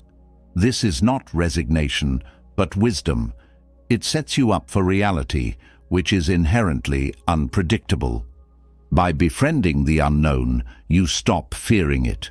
You find peace in accepting that you do not need complete foresight to live calmly. Gradually, uncertainty becomes less of a threat and more of a chance to grow and adapt. True emotional strength arises when you can face the unexpected without losing your center, confident you can handle any challenge. 7. Be the guardian of your emotions. In daily life, emotions can be intense and overwhelming, but Stoicism teaches that to be human is not to be enslaved by emotions. Being the guardian of your emotions means recognizing and accepting them without letting them rule you. It's not about repressing what you feel, but observing and managing emotional reactions with wisdom. When someone provokes you or a situation upsets you, your first impulse might be to react instantly, guided by anger or frustration. The Stoics suggest a deliberate pause. Breathe deeply and take a moment to reflect before you respond. This conscious pause lets you choose your action rather than merely react. By becoming your emotions' guardian, you cultivate self-control, a robust shield against external influences. This practice brings clarity and perspective. Over time, you realize your emotions are responses to external stimuli, but they do not define you. Maintaining control of your emotional responses makes you less susceptible to life's fluctuations, turning you into someone calm and stable. Cultivating emotional vigilance also reduces daily stress. Life can be unpredictable and demanding, but if you guard your emotions, you become more adept at weathering storms without losing yourself. Ultimately, this practice frees you to live authentically and purposefully, choosing reason over immediate emotional impulses. 8. Accept pain as part of growth. Pain is one of the most universal human experiences, but it is also one of the most feared. The Stoics teach that while pain is inevitable, suffering is optional. Instead of avoiding or hiding from pain, we should accept it as a fundamental part of our journey. Doing so transforms pain into a valuable teacher for mental and emotional development. This shift in perspective is crucial. Rather than seeing pain as an obstacle, view it as a catalyst for growth. Each time you face pain, whether physical or emotional, you have the choice to let it weaken you or to use it to strengthen your character. This choice is essential for resilience. By accepting pain, you train yourself to respond more effectively and consciously. You learn to deal with discomfort and adversity, turning them into stepping stones for personal development. Each lesson gained from pain forges greater inner strength and a clearer understanding of yourself and the world. Recognizing that pain is a normal part of human experience not only empowers you, but equips you to face adversity with calm determination. Pain ceases to be an enemy and becomes an ally on the path of growth and self-awareness. 9. Challenge your fears with reasoning. Fear and anxiety are common companions in life, often fueled by irrational thoughts that distort reality. The Stoics teach that we can free ourselves from these emotional traps by challenging them logically. By questioning your fears, you'll discover many are baseless. First, acknowledge your fears. Identify what is actually holding you back. Often, the most paralyzing fears are those you haven't examined. Once identified, break them down. Ask, what evidence supports this fear? What's the worst-case scenario, and how likely is it? This logical questioning dismantles the catastrophic scenarios your mind creates. When you address fears rationally, you realize many are exaggerated constructs. By practicing this technique, you become skilled at identifying and refuting irrational thoughts. This not only frees you from the emotional burden of fear, but empowers you to act in situations you once deemed threatening. Challenging your fears cultivates a resilient mindset, showing you that fear doesn't have to dictate your decisions. You always have the power to choose how to respond to adversity. Over time, consistent practice reduces anxiety and brings clarity and emotional strength, allowing you to move forward with confidence and resolve. 10. Cultivate a serenely impenetrable mind. Achieving a serene and impenetrable mind is the pinnacle of Stoic philosophy. In a chaotic world, full of constant distractions and provocations, reaching a state where nothing external disturbs your inner peace is a profound challenge. Yet the Stoics remind us it is both possible and worthwhile. The key is integrating all the lessons above and practicing self-control and serenity every day. Cultivating an impenetrable mind demands discipline and commitment.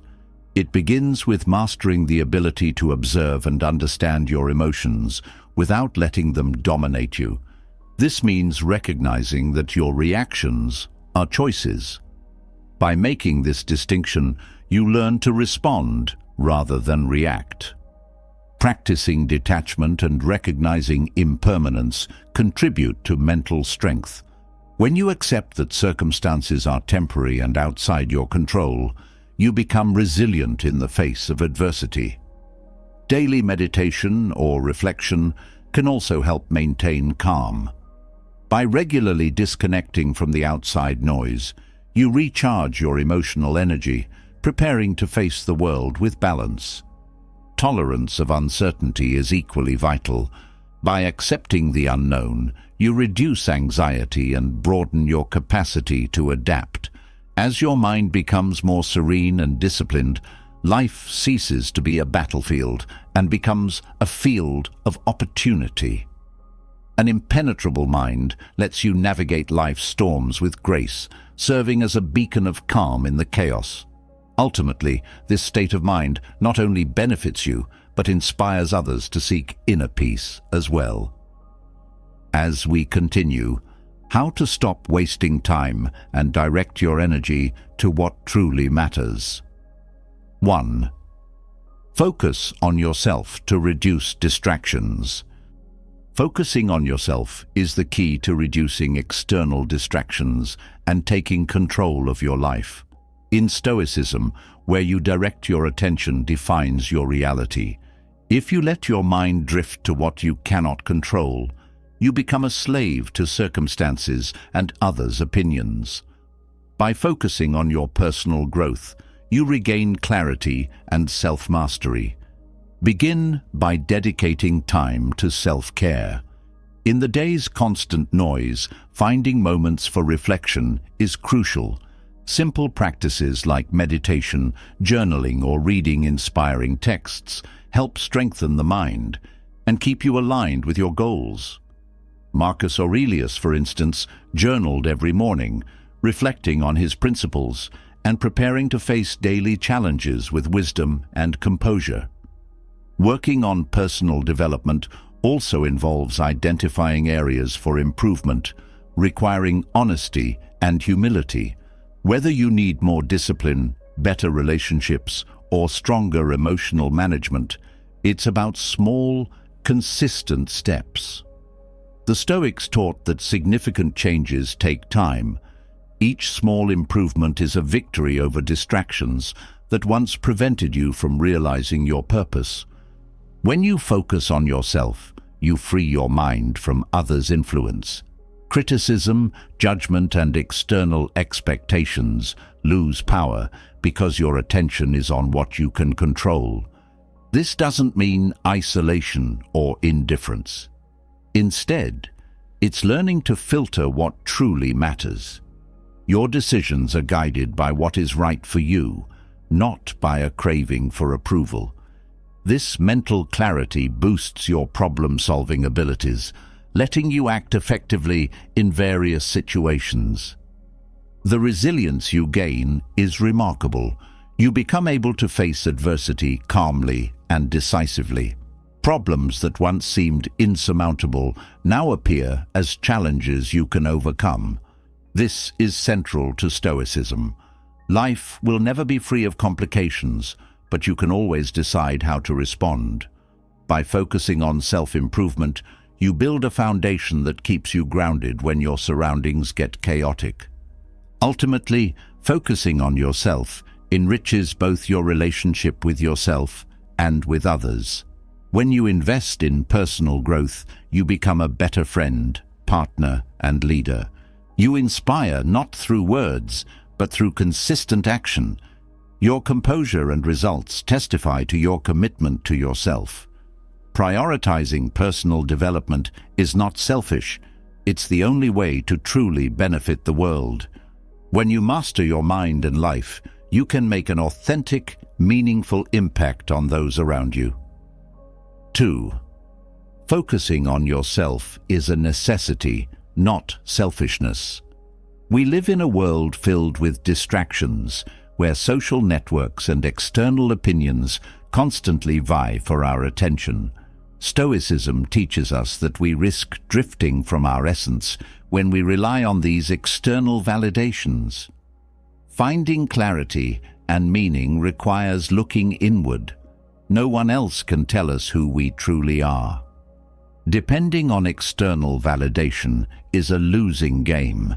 If your self-esteem and identity hinge on others' approval, you relinquish control over your life. The comparisons you make against others lead to feelings of inferiority, as there's always someone better, no matter how successful you are.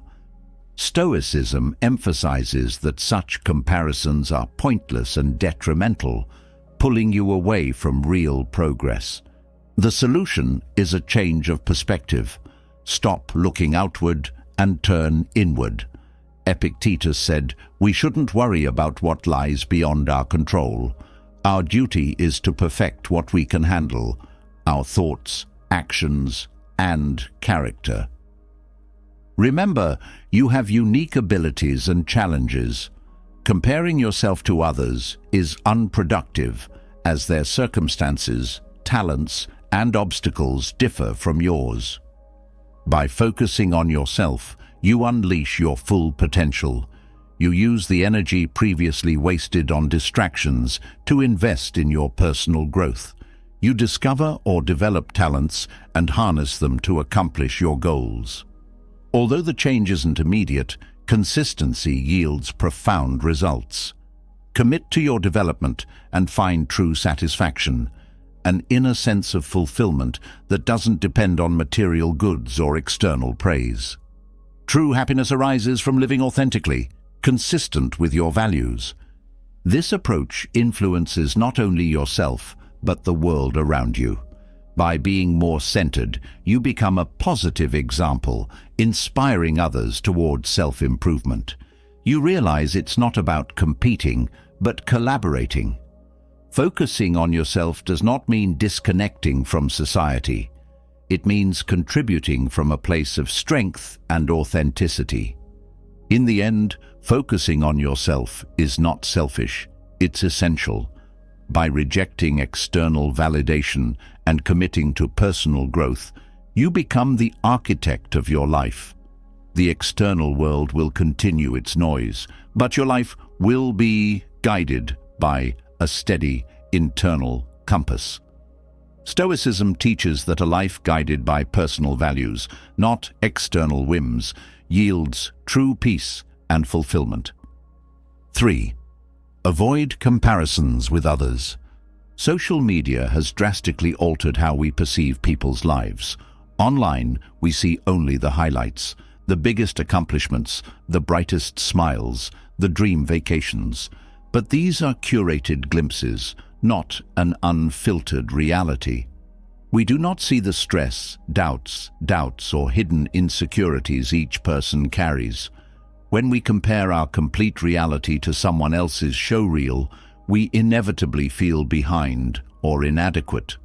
Stoicism warns us that these comparisons are not just unfair, but futile, as they draw focus away from our own progress. By measuring ourselves against others, we nurture insecurity. We forget we do not know their struggles or sacrifices, only what they choose to display. This mental habit of comparison traps us in cycles of envy or discontent. Moreover, comparing your life with others disconnects you from your own objectives and values. You might begin to chase standards that don't resonate with you, only to fit an image of success promoted by someone else. Instead of embracing your uniqueness, you measure your worth by someone else's journey. The solution is to set your own standards, aligned with your core principles. Recognize that we each have distinct sets of talents, circumstances, and challenges. Stop idealizing people and start understanding them for who they really are. Fellow humans, full of contradictions, joys, and sorrows. Freeing yourself from comparisons not only brings peace of mind, but also fosters resilience to external opinions and judgments. You become less dependent on others' approval because you understand your self-worth is defined by your consistent effort, not by meeting some external benchmark. When you focus on your path, you realize you aren't in a race with anyone else. You stop competing and start learning from others without undermining your own sense of worth. In the end, Stoicism reminds us we can't control others' actions or achievements. We can only control our response to them. You can feel admiration instead of envy. You can be happy for someone's progress without diminishing your own. By avoiding comparisons, you break free from needless burdens and embrace a path of self-discovery and personal growth. True contentment lies not in being better than others, but in becoming the best version of yourself. 4. Let go of what no longer serves you. Throughout life, certain relationships, habits, or goals may once have served a clear purpose. They helped you grow, overcome obstacles, or find direction. Yet sometimes these same things stop serving your development. Stoicism warns that clinging to what no longer fits who you are becoming is not only pointless, it also hinders your progress.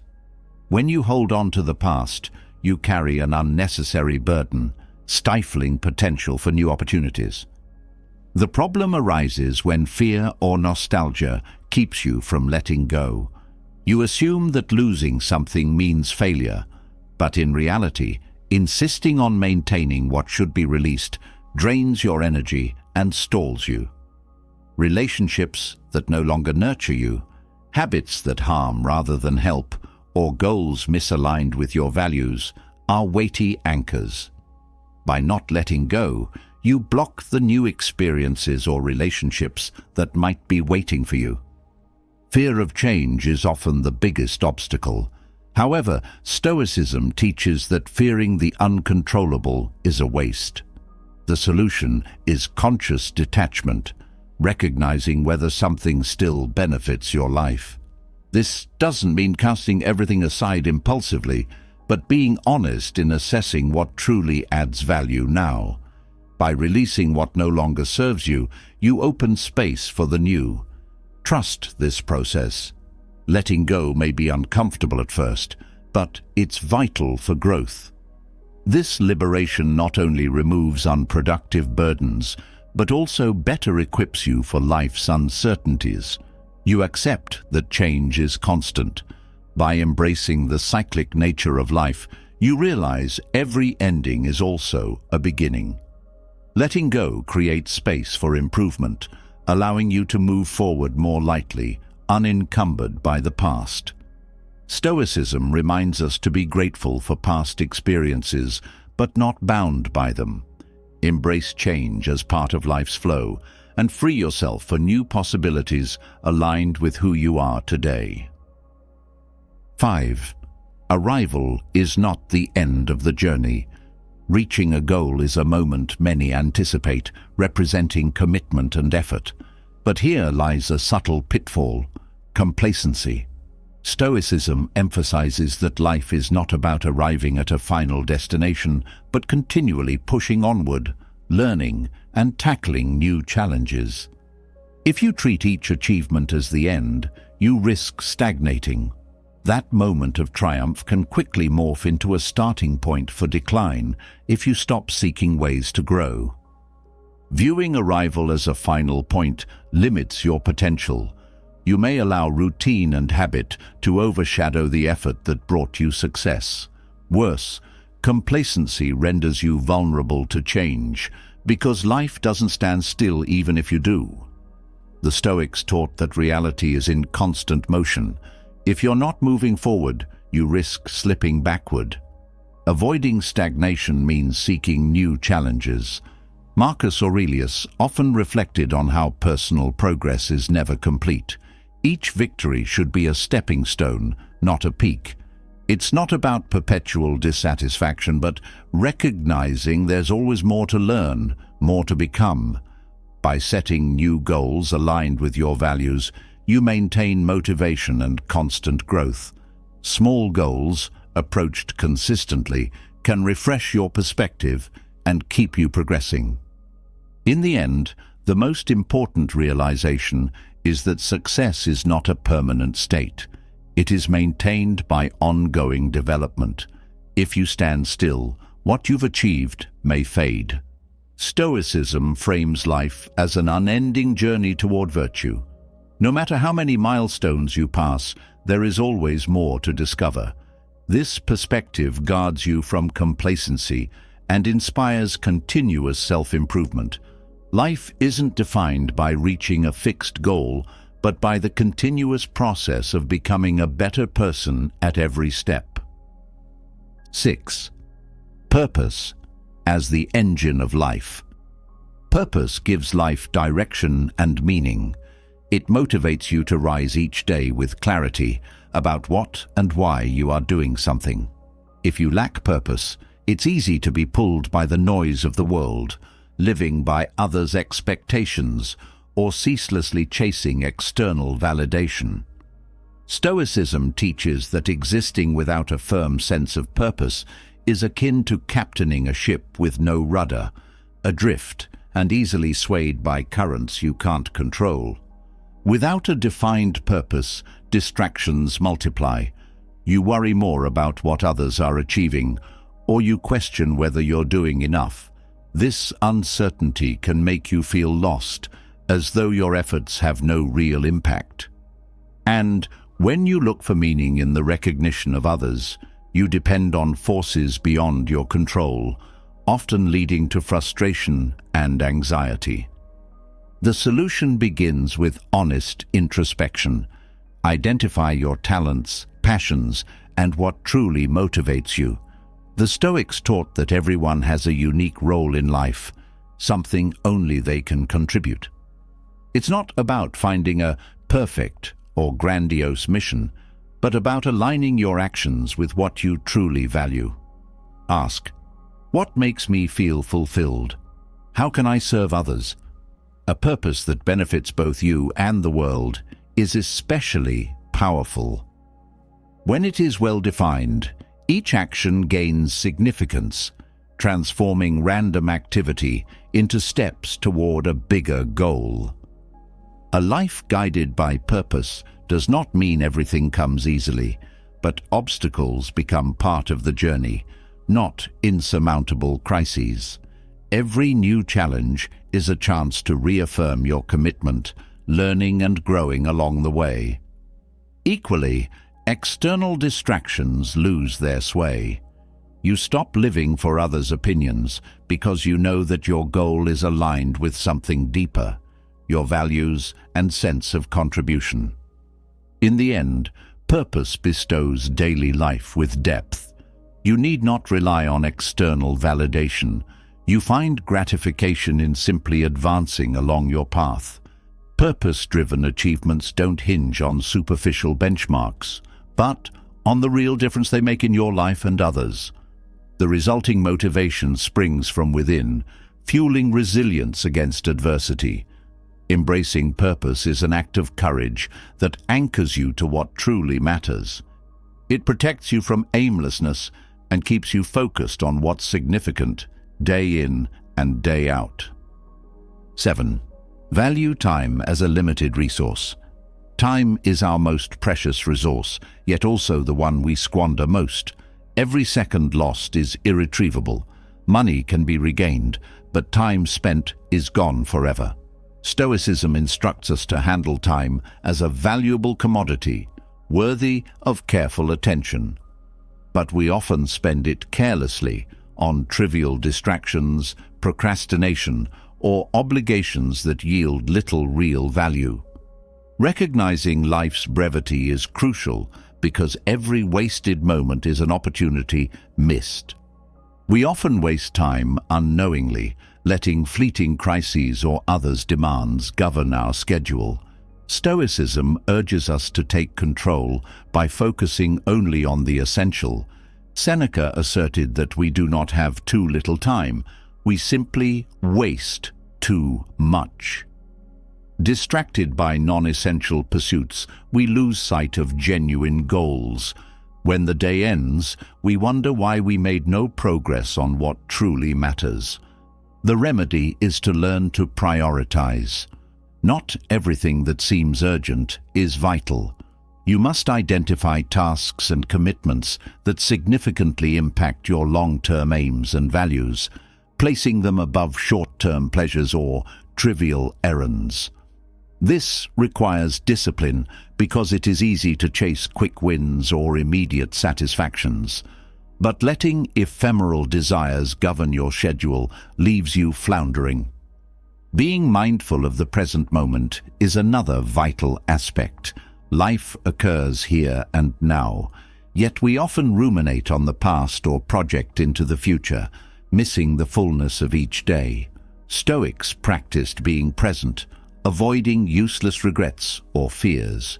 Marcus Aurelius wrote, "Act as if each day were your last," a powerful reminder that we should invest our energy meaningfully and find satisfaction in each fleeting moment.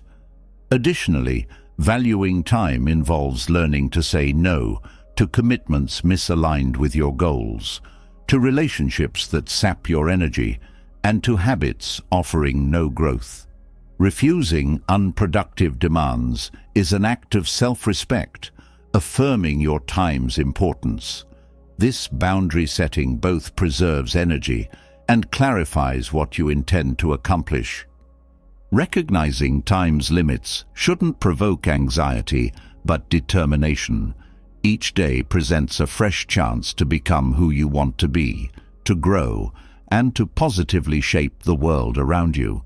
When you recognize how fleeting life is, you become more deliberate, devoting your hours to what truly resonates with your purpose. By embracing Stoic wisdom, you stop viewing life as endless and start seeing every moment as precious. Each act becomes intentional, and the result is a more focused, fulfilling life. 8. Build habits in line with your goals. Habits form the bedrock of any significant transformation. According to Stoicism, your character is shaped not by isolated grand gestures, but by daily actions repeated consistently. Each habit, positive or negative, builds the structure of your life. If your habits align with your aspirations, you move a little closer to the reality you envision each day. If not, you drift away from your objectives without realizing it. Setting out to construct robust habits starts with defining clear goals. Know where you want to go so you can identify the actions needed in your routine. Without clarity, it's easy to get lost in life's busyness. Decide on your priority. If you aim to improve your health, create habits like balanced eating, regular exercise, and sufficient rest. If your goal is professional growth, dedicate time daily to enhance your skills or knowledge. Next, begin with small steps. The Stoics valued gradual improvement. Seneca said that nothing significant happens overnight, but through steady, consistent effort. Aim for tiny changes you can maintain easily. If you want to read more, commit to 5 pages a day. If you plan to meditate, start with just 2 minutes. These modest steps build momentum and encourage persistence. Track these steps, whether via an app or a simple notebook, to measure progress and stay accountable. Effective habits result in profound transformation, not only externally, but internally. Gradually, your identity reshapes itself. If you routinely meditate, you adopt the self-image of a calm person. If you consistently exercise, you identify as someone who values health. This shift in identity strengthens your resolve, facilitating more changes over time. Habits aren't just tasks, they define who you are becoming. Stoicism teaches focusing on what you can control, your daily actions. You cannot foresee every future twist, but you can create a lifestyle that supports your objectives. By choosing habits in sync with your goals, your actions become deliberate, guided by your values. The cumulative effect of these small daily choices is considerable. Each day, you lay another brick in the foundation of the life you desire. 9. Design your destiny. In 5 years, you will be in a different place from where you are now. The key question is, will that new place be the result of conscious decisions or sheer inertia? For the Stoics, the future is not something that simply arrives, but something you build day by day.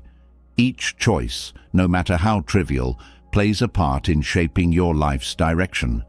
If you don't design your destiny, circumstances, others' expectations, or your own fears will do it for you. And when you live aimlessly, you usually end up somewhere you never intended to be. Take a hard look at the road you're on and project where it's leading. If you continue on the same track, where will you be in 5 years? People often find themselves in an unhappy future because they never pause to reflect on their trajectory. Marcus Aurelius and other Stoics advocated constant self-examination, ensuring your life is guided by your values rather than random external forces. Negligence is the greatest hazard to a worthwhile destiny. Avoiding responsibility, procrastinating important tasks, or seeking comfort over effort can unravel your life's structure. This decline not only sabotages your external achievements, but also harms self-esteem. Knowing you aren't doing your best can lead to demotivation and dissatisfaction. Stoicism's remedy is to act with discipline, even when it's uncomfortable or inconvenient. Purposeful action guards against carelessness, forming the basis for a consciously crafted future. This means accepting total responsibility, even though not everything changes instantly. Don't seek miraculous transformations. Focus on consistent daily progress. Seneca taught not to wait for the future to grant your wishes, but to build them in the present. Each day, you choose action over procrastination. You invest in a better tomorrow. Stoicism also reminds us there are no valid excuses to avoid starting. The future will come, and your decisions today dictate whether you face it with pride or regret. If you let excuses, lack of time, not feeling ready or being too late, paralyze you, you yield your power to fear and inertia.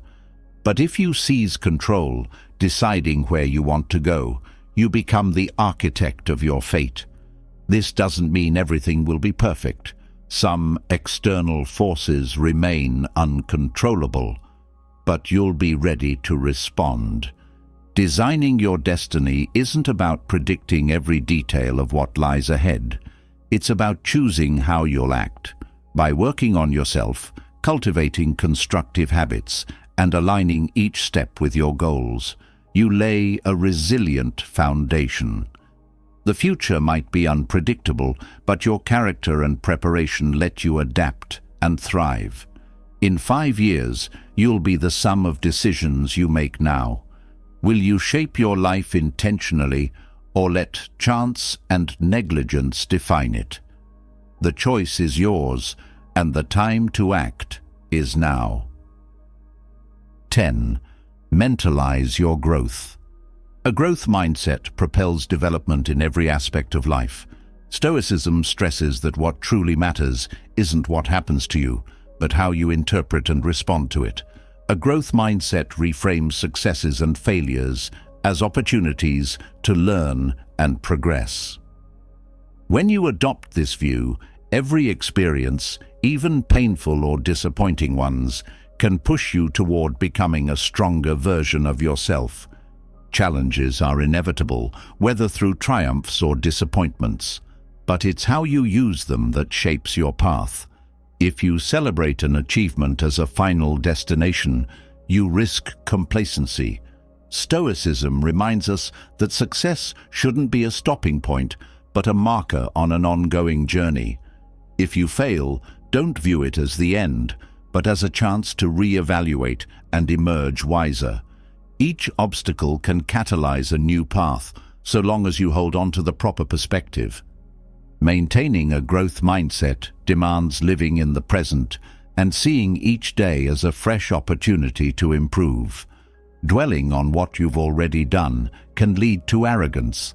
Fixating on past mistakes can result in guilt or stagnation. Marcus Aurelius advised focusing on what you can do now to become better. This approach preserves humility amid success and resilience amid failure.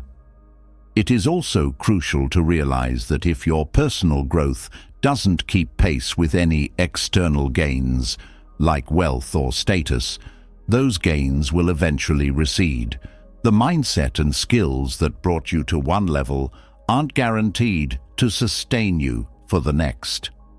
Continuous adaptation is necessary to keep evolving and remain strong in an ever-changing world.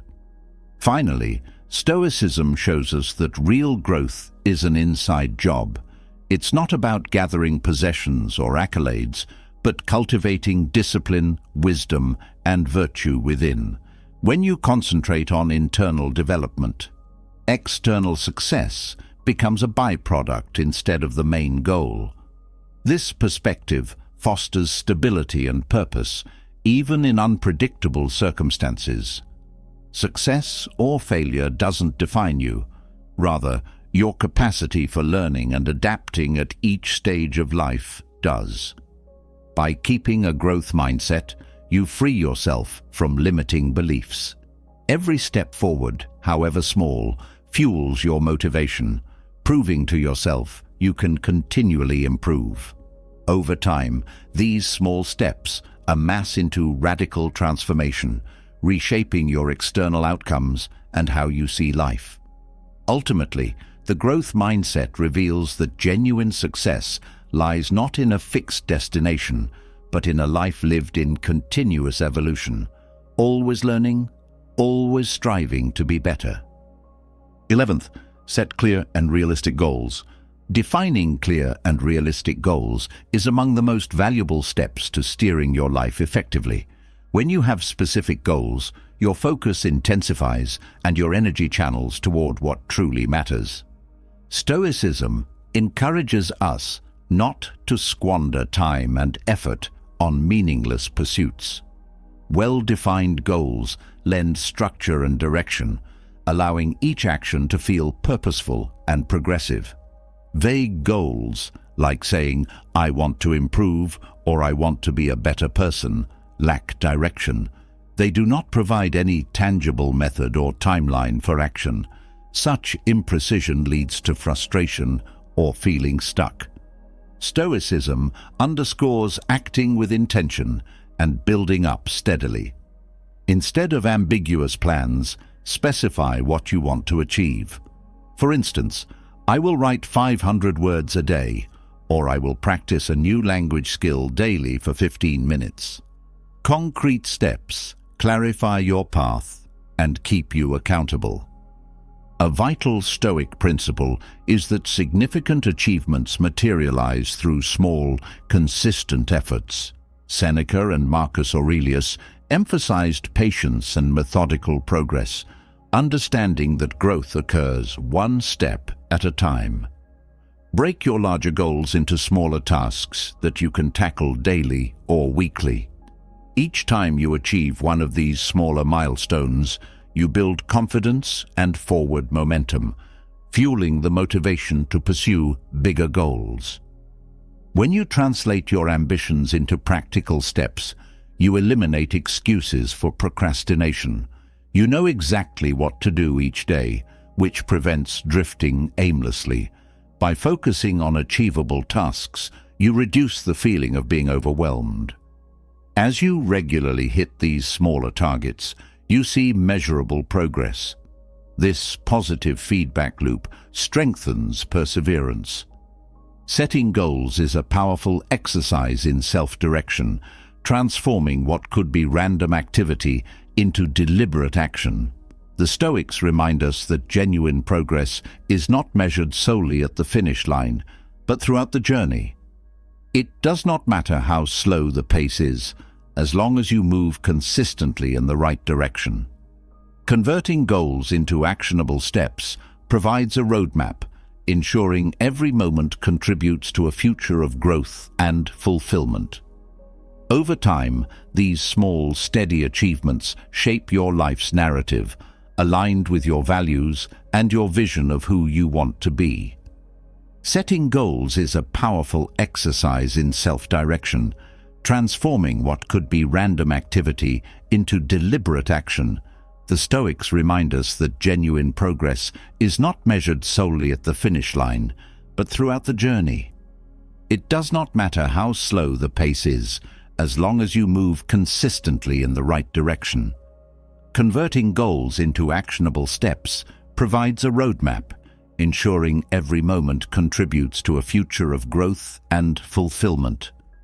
Over time, these small, steady achievements shape your life's narrative, aligned with your values and your vision of who you want to be. When we reflect on the Stoic teachings about perseverance, we begin to see that every aspect of our day becomes an opportunity for progress rather than a random sequence of events. By deciding what we want from life, we set the trajectory that will carry us through challenges with a sense of calm determination. Each morning, we can remind ourselves of what we aim to accomplish and why it matters. This practice of self-remembrance keeps our priorities sharp, preventing us from being lured off track by distractions or fleeting whims. A clear path forward does not suggest perfection. In fact, the Stoics often emphasized that errors are inevitable. They viewed mistakes not as final verdicts on our ability, but as lessons to guide us. When you have a specific goal, such as learning a new skill, developing a healthier lifestyle, or cultivating a more patient mindset, mistakes become valuable data. They reveal areas to improve and sharpen our methods. Instead of letting errors fuel discouragement, the Stoic approach is to accept them as part of the journey. You adjust, refine your strategy, and continue onward. This continual refinement brings a sense of humility that tempers any inflated pride. If a small success tempts you to relax, your goals remain there as reminders of the bigger picture. Victories are not end points. They are milestones that give you a boost of confidence and clarify your capability. With each success, no matter how minor, you realize you can indeed make progress, and that recognition feeds your next endeavor. Confidence gradually replaces self-doubt, not because you are free from mistakes, but because you see that each misstep can be redeemed through persistence. Yet, it is not merely about ticking boxes on a list. The Stoics always called attention to the inner transformation that parallels outer achievement.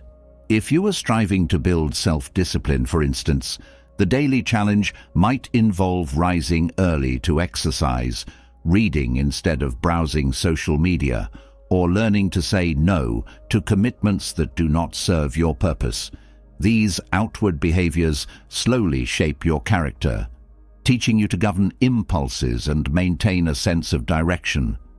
Over time, the external discipline becomes internal strength. You no longer rely on sheer willpower for each decision. You begin to embody the virtues you once had to force yourself to practice. This is the deeper significance of aligning actions with goals.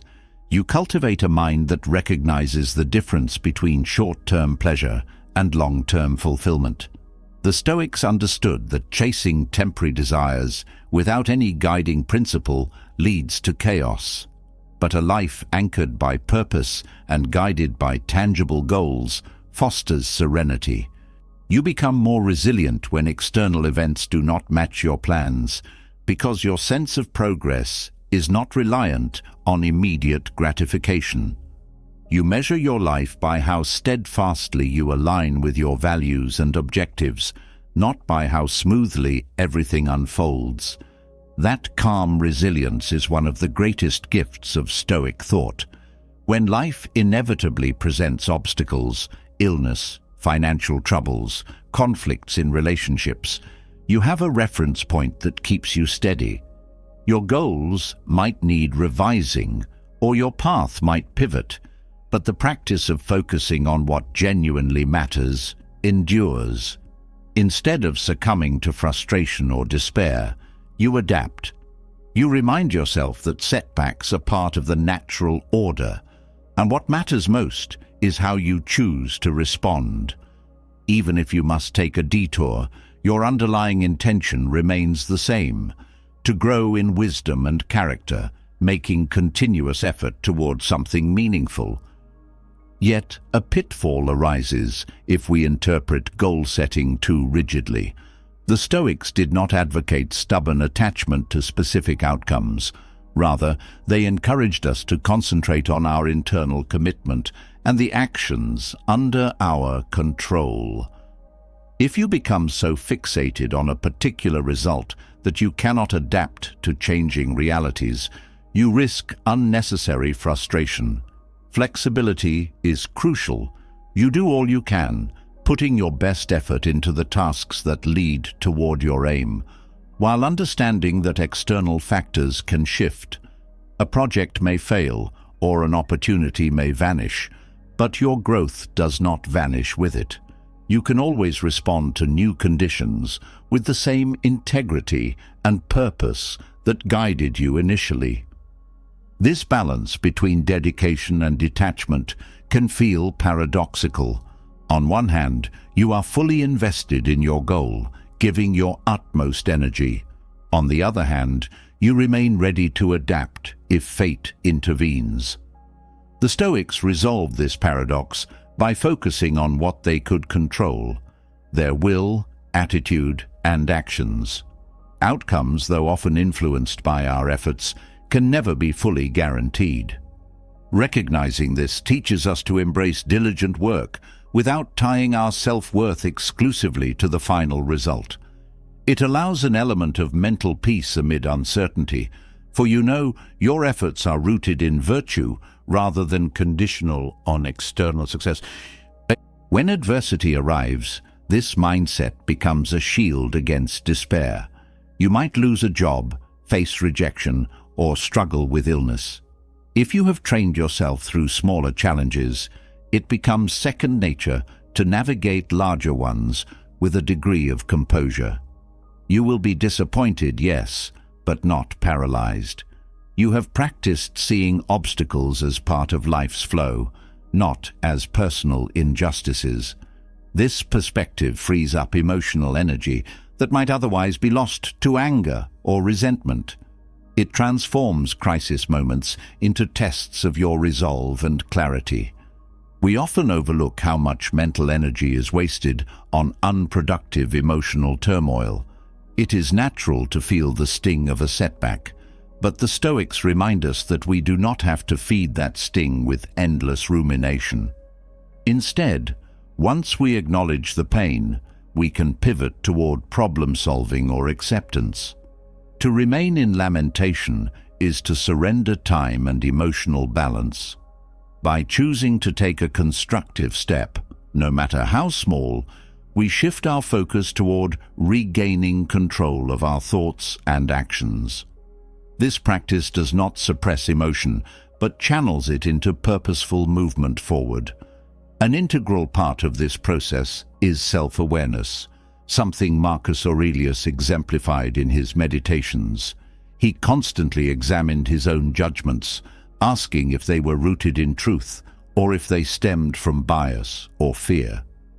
In the same way, we can scrutinize our assumptions about our ability to reach a goal or overcome a problem.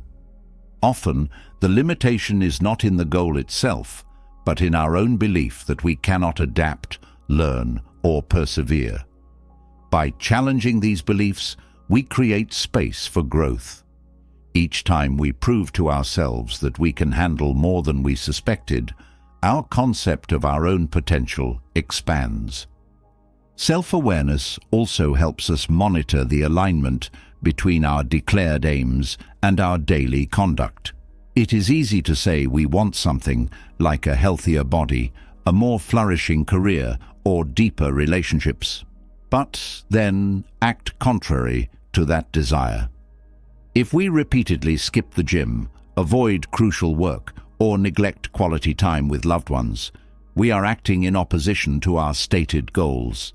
Such inconsistencies create internal conflict. We sense we are betraying our own intentions, which erodes self-trust. Bringing awareness to these behaviors allows us to correct course.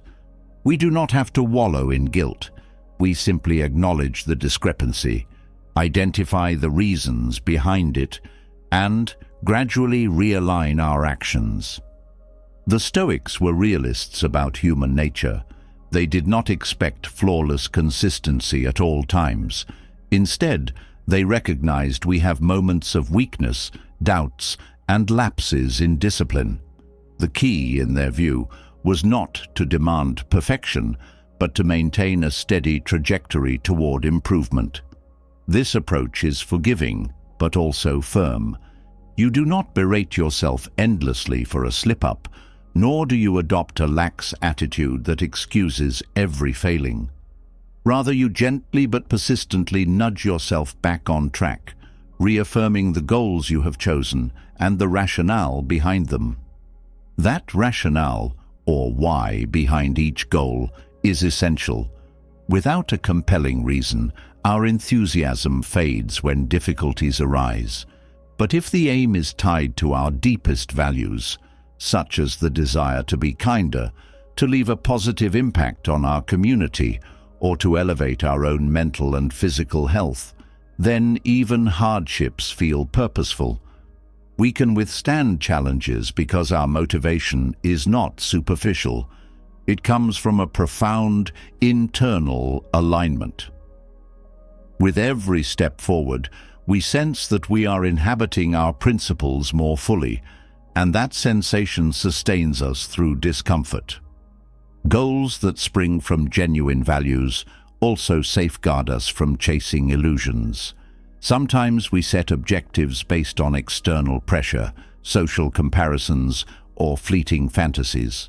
The Stoics would caution that these aims lack substance. They may bring temporary excitement, but they do not fulfill us in any enduring sense. By repeatedly checking your intentions, asking whether a particular goal resonates with your core beliefs, You protect yourself from devoting time to pursuits that ultimately mean little to you. This honest inquiry requires courage because it may lead to confronting the gap between what we say we want and what actually matters to us. Such an internal audit might reveal that some of our ambitions are distractions in disguise. Perhaps we chase a certain status symbol because we think it will earn respect.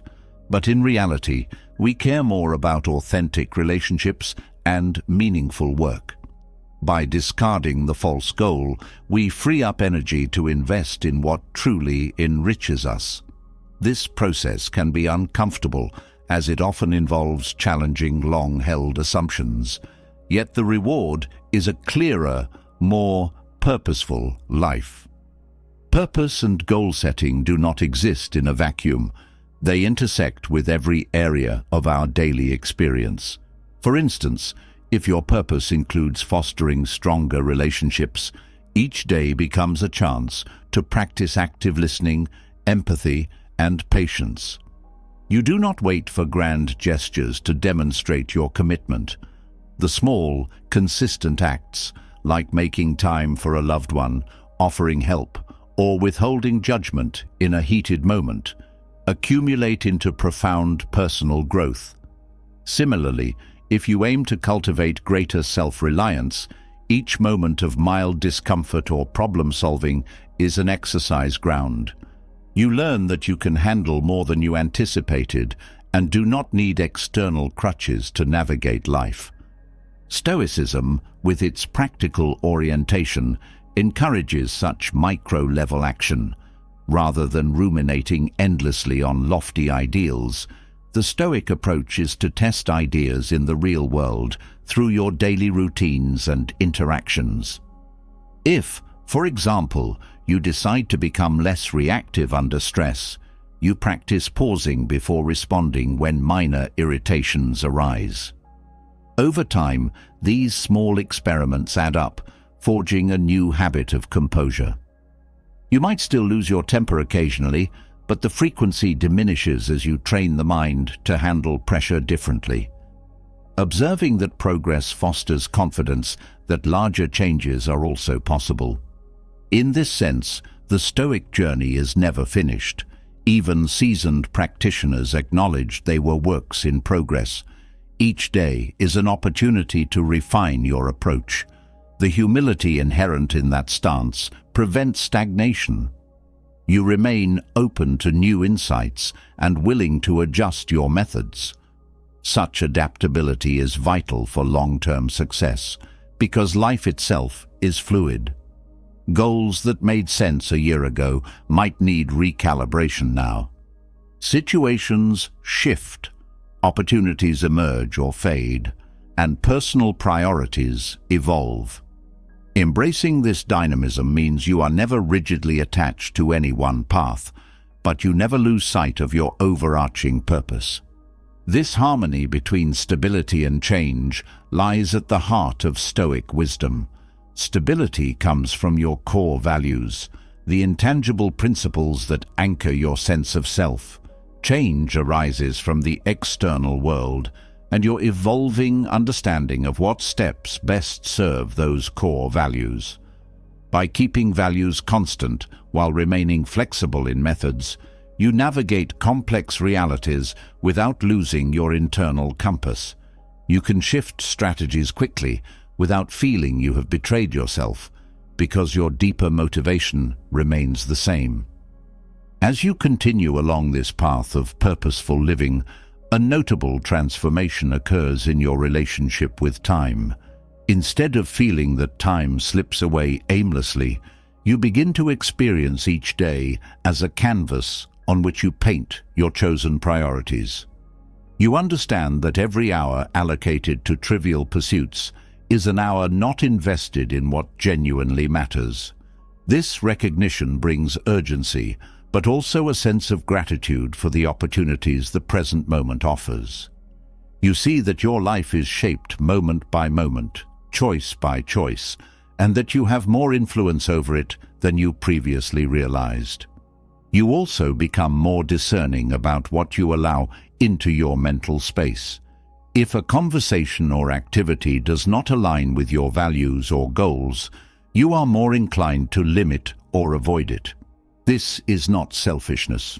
It is self-respect. You realize that your life is finite and you alone are responsible for how you use it. Whether that means limiting your time on social media, being selective about entertainment, or politely declining certain social invitations, the key is to remain mindful of how each choice impacts your broader mission. People around you might notice changes in your behavior or mindset. Some may admire your discipline or clarity, while others might misunderstand or criticize it. The Stoics would remind us that we cannot control others' reactions, only our own adherence to what we believe is right.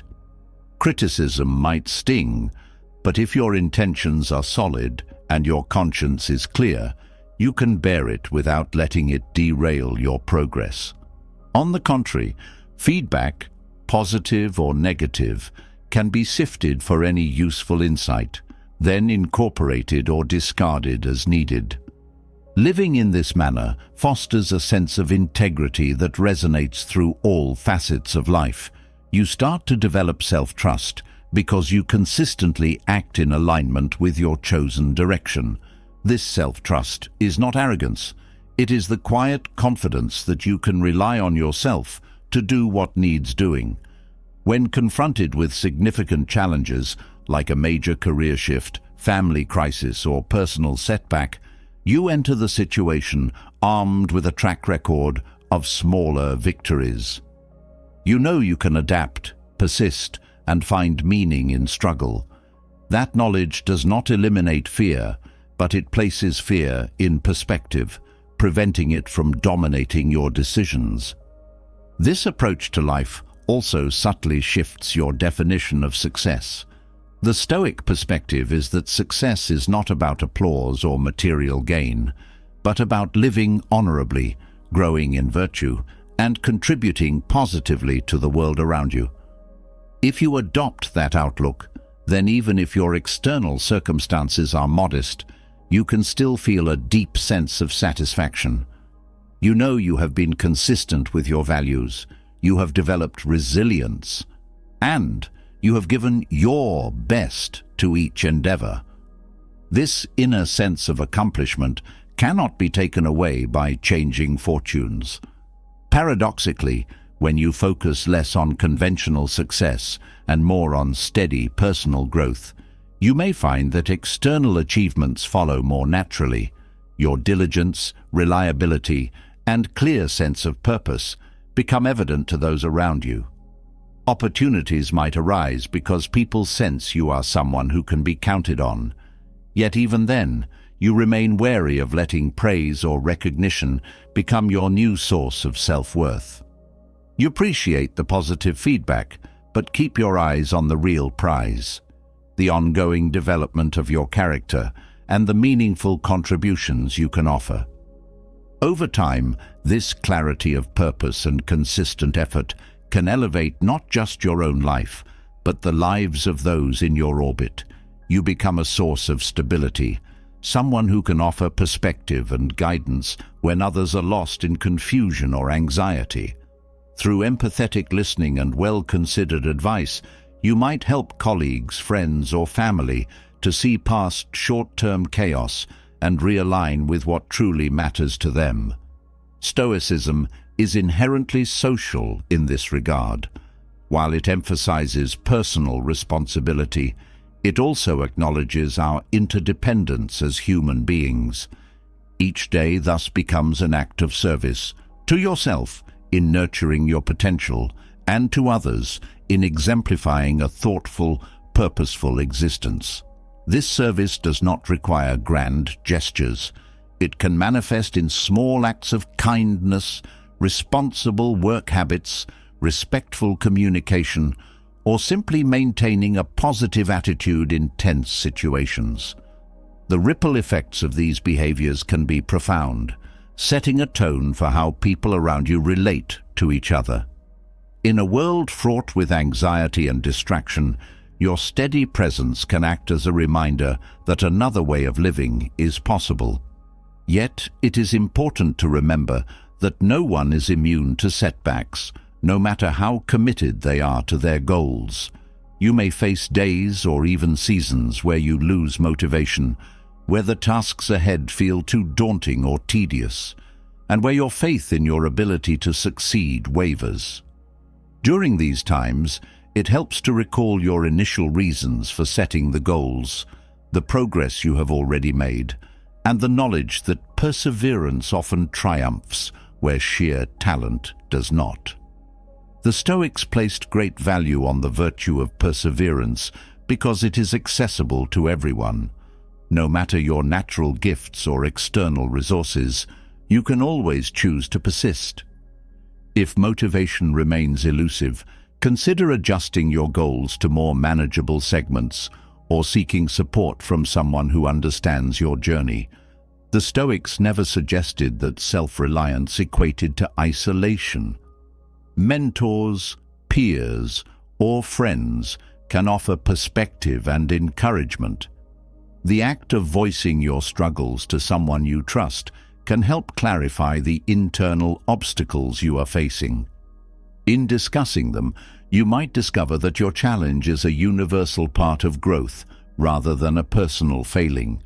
Such realizations can rekindle your willingness to press on. In the broader tapestry of life, these moments of self-doubt can become catalysts for deeper self-understanding. They force you to ask why you're on this path and whether your commitment remains genuine. If the answer is still yes, you find renewed vigor to continue. If the answer changes, you may need to pivot your direction. Either outcome represents progress because it springs from conscious reflection rather than passive acceptance. The Stoic view is that life's value emerges from living with awareness, intention, and adaptability. The consistent thread weaving through all of this is the idea of deliberate choice. From the moment you awake, you make choices that either align with your goals or undermine them. Stoics like Epictetus constantly reminded their pupils that our greatest power lies in our faculty of choice. We cannot dictate external events, but we can shape our reactions and decisions. The more we exercise this faculty consciously, the more freedom we experience. It becomes a joyous realization that while you cannot control the world, you can control how you engage with it. This sense of agency often leads to a deeper gratitude for life itself. Even challenging circumstances reveal themselves as arenas for the practice of virtues like courage, patience, and compassion. You come to see that a smooth life, devoid of problems, might not cultivate these strengths at all. Adversity teaches us lessons that comfort cannot. Thus, each day, whether difficult or easy, becomes precious, carrying within it the seeds of further growth. In appreciating each moment's potential, you naturally reduce the habit of complaining or longing for a different set of conditions. When you start living this way, you might notice a softening in how you view others. Recognizing your own struggles to improve, you gain empathy for the struggles of others. Rather than immediately condemning someone's failings, you might see a reflection of your own journey. This empathy does not negate accountability or standards. Rather, it informs a more constructive approach to dealing with conflict or disappointment. You can maintain a firm stance on what is right without dehumanizing those who err. Such a balanced outlook often diffuses tension and paves the way for more effective communication. In parallel, you likely develop a more nuanced appreciation for success, both yours and that of others. Seeing how much work, perseverance, and introspection are involved in reaching any worthy goal, you do not reduce another's triumph to mere luck. You understand the discipline behind it, and that fosters respect rather than envy. Similarly, when you attain a goal, you do not dismiss it lightly or attribute it solely to natural talent. You know the road you walked, and that awareness keeps you grounded in gratitude and humility. As your goals evolve, you keep the Stoic perspective that the journey itself is an ongoing practice. You celebrate milestones, but you never fully arrive at a final state of perfection. Each achievement reveals new possibilities, new questions, and new areas to refine. You become comfortable with this endless nature of growth, realizing that it is part of the human condition. The pursuit of wisdom and virtue is, by design, never-ending. That understanding does not lead to fatigue, but rather to acceptance that life is a series of chapters, each with lessons to impart. In times of rest or celebration, you can reflect on how far you have come. Stoicism does not deny the pleasure of well-earned respite. However, you balance enjoyment with mindfulness. Rather than indulging blindly, you savor rewards while aware of their transient nature. This approach prevents overindulgence and the emotional hangover that can follow. You can fully appreciate the moment without clinging to it, secure in the knowledge that life's ebb and flow will continue. This awareness of impermanence further underscores the urgency of living intentionally. Because you recognize that all states, good or bad, will change, you are encouraged to use the present moment wisely. Whether that means tackling a challenging project, engaging in a meaningful conversation, or simply resting productively, your choice is fueled by the knowledge that every moment counts. There is no room for complacency, but also no need for panic, because you trust the process of consistent, value-driven effort. Thus, returning to the theme of goal setting, it becomes clear that while external objectives shape your path, the true harvest is internal development. Each purposeful action trains your mind and fortifies your character. You become someone who can handle disappointment without collapsing, who can manage success without becoming conceited, and who can interact with others from a place of genuine respect and empathy. The mundane tasks of daily life become a spiritual exercise in discipline, patience, and clarity. Stoicism's practicality emerges in everyday routines. Whether it is how you manage your finances, your nutrition, your work habits, or your relationships, you strive for coherence between what you do and what you claim to value. You neither wallow in fear of errors, nor assume everything will magically work out. You simply do your best in each task, remain open to learning, and trust that consistent effort yields growth. When setbacks happen, and they will, you treat them as part of the grand design of self-improvement, not as signals of defeat. Eventually, you begin to observe a shift in how you perceive challenges. They no longer feel like disruptions in an otherwise idyllic life, but rather essential elements of the journey itself. Each challenge is an invitation to test and enhance your virtues. This does not mean you welcome pain, but it does mean you see pain as an inevitable and instructive aspect of human existence. As your mindset evolves, you might find that what once appeared daunting now seems manageable, even if still difficult. Confidence comes not from a naive belief in your invincibility, but from experience in overcoming adversity, shaped by Stoic principles. An added benefit of all this internal work is a growing sense of contentment, or at least equilibrium. You may still have goals, ambitions, and passions, but you are not perpetually agitated or desperate. Rather, you act from a state of relative calm, secure in the knowledge that your progress is underpinned by reasoned choices. Outside events can still unsettle you temporarily, but your underlying stability is not easily shaken. This kind of contentment is quite different from complacency, as it coexists with a drive for further growth. It is an acceptance of life's vicissitudes, grounded in the confidence that you are prepared to meet them. Over time, as your focus and discipline grow, you might realize that you have far more potential than you initially assumed. The small changes in your routine or mindset, compounded over months or years, produce significant results. This cumulative effect might even surprise you, revealing capacities you never guessed you possessed.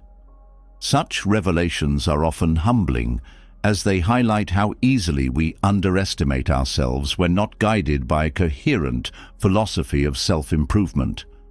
In line with Stoic thought, it is also beneficial to periodically revisit the ultimate purpose behind your goals. Are they still serving your highest values? Have your circumstances changed in a way that necessitates new priorities?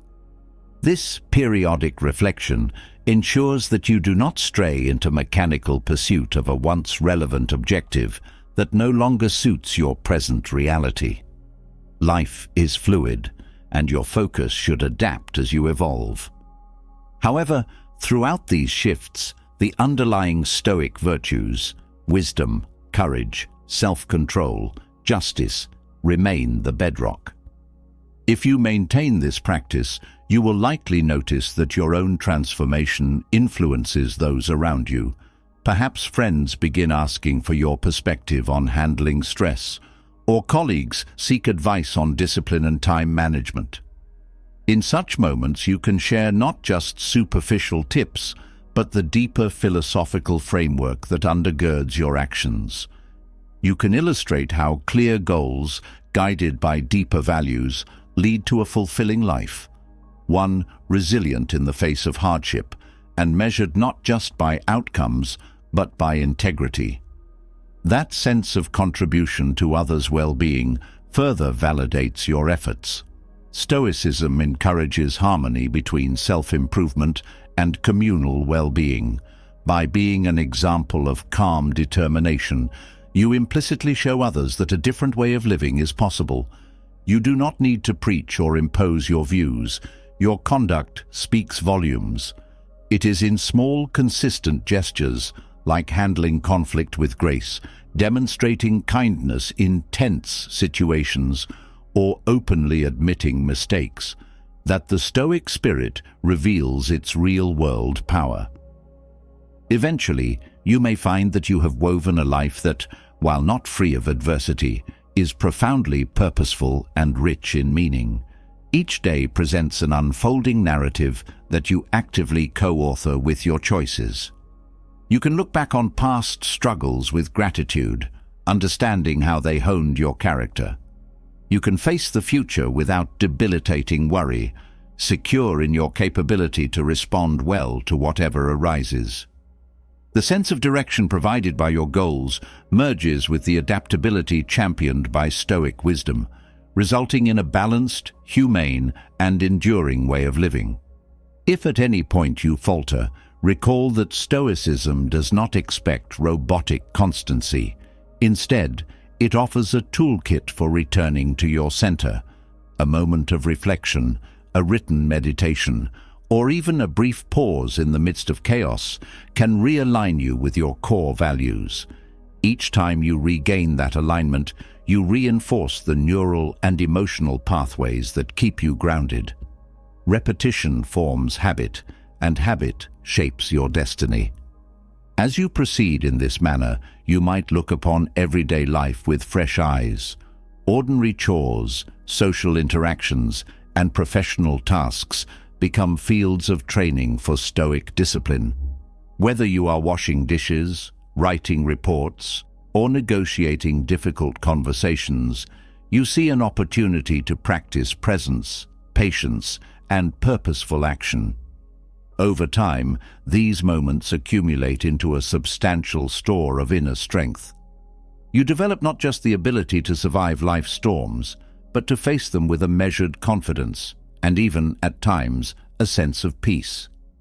In a culture where impatience, distraction, and superficial pursuits abound, your steady commitment to Stoic-inspired goals sets you apart.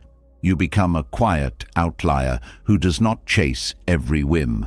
Your contentment does not hinge on trends or the latest gadget, and your mental equilibrium does not crumble at every inconvenience. This difference may make you seem unusual, but it also fosters a deep respect from those attuned to recognize authentic steadiness. You offer a living counterpoint to the frenetic pace of modern life, suggesting that there is indeed an alternative, a life guided by introspection, virtue, and deliberate goals. Such a life does not isolate you from others. Rather, it connects you more deeply and honestly. You listen with genuine attention, speak with more careful consideration, and respond with empathy rather than quick judgment. By understanding your own struggles to maintain discipline and clarity, you understand the struggles of others. This common ground allows compassion to flourish. It also enables you to hold others accountable without contempt, recognizing that we all wrestle with the same fundamental tendencies toward distraction, ego, and fear. Naturally, challenges will remain. Human relationships are complex, and external pressures can surge unexpectedly. But your grounding in Stoic principles and consistent practice of setting and pursuing meaningful goals give you a framework to handle crises without losing yourself. This does not mean you will never feel stressed or upset. Rather, you recover faster because you have a point of reference. You know how to check in with your values, recalibrate your plans, and continue with renewed clarity. Each time you do so, you strengthen a self-reinforcing cycle. Adversity strikes, you apply Stoic practices, you emerge stronger, and thus the next adversity feels more approachable. In the grand scheme, the Stoic path is not about achieving a perfect emotional state, but about nurturing a resilient spirit and a purposeful mind.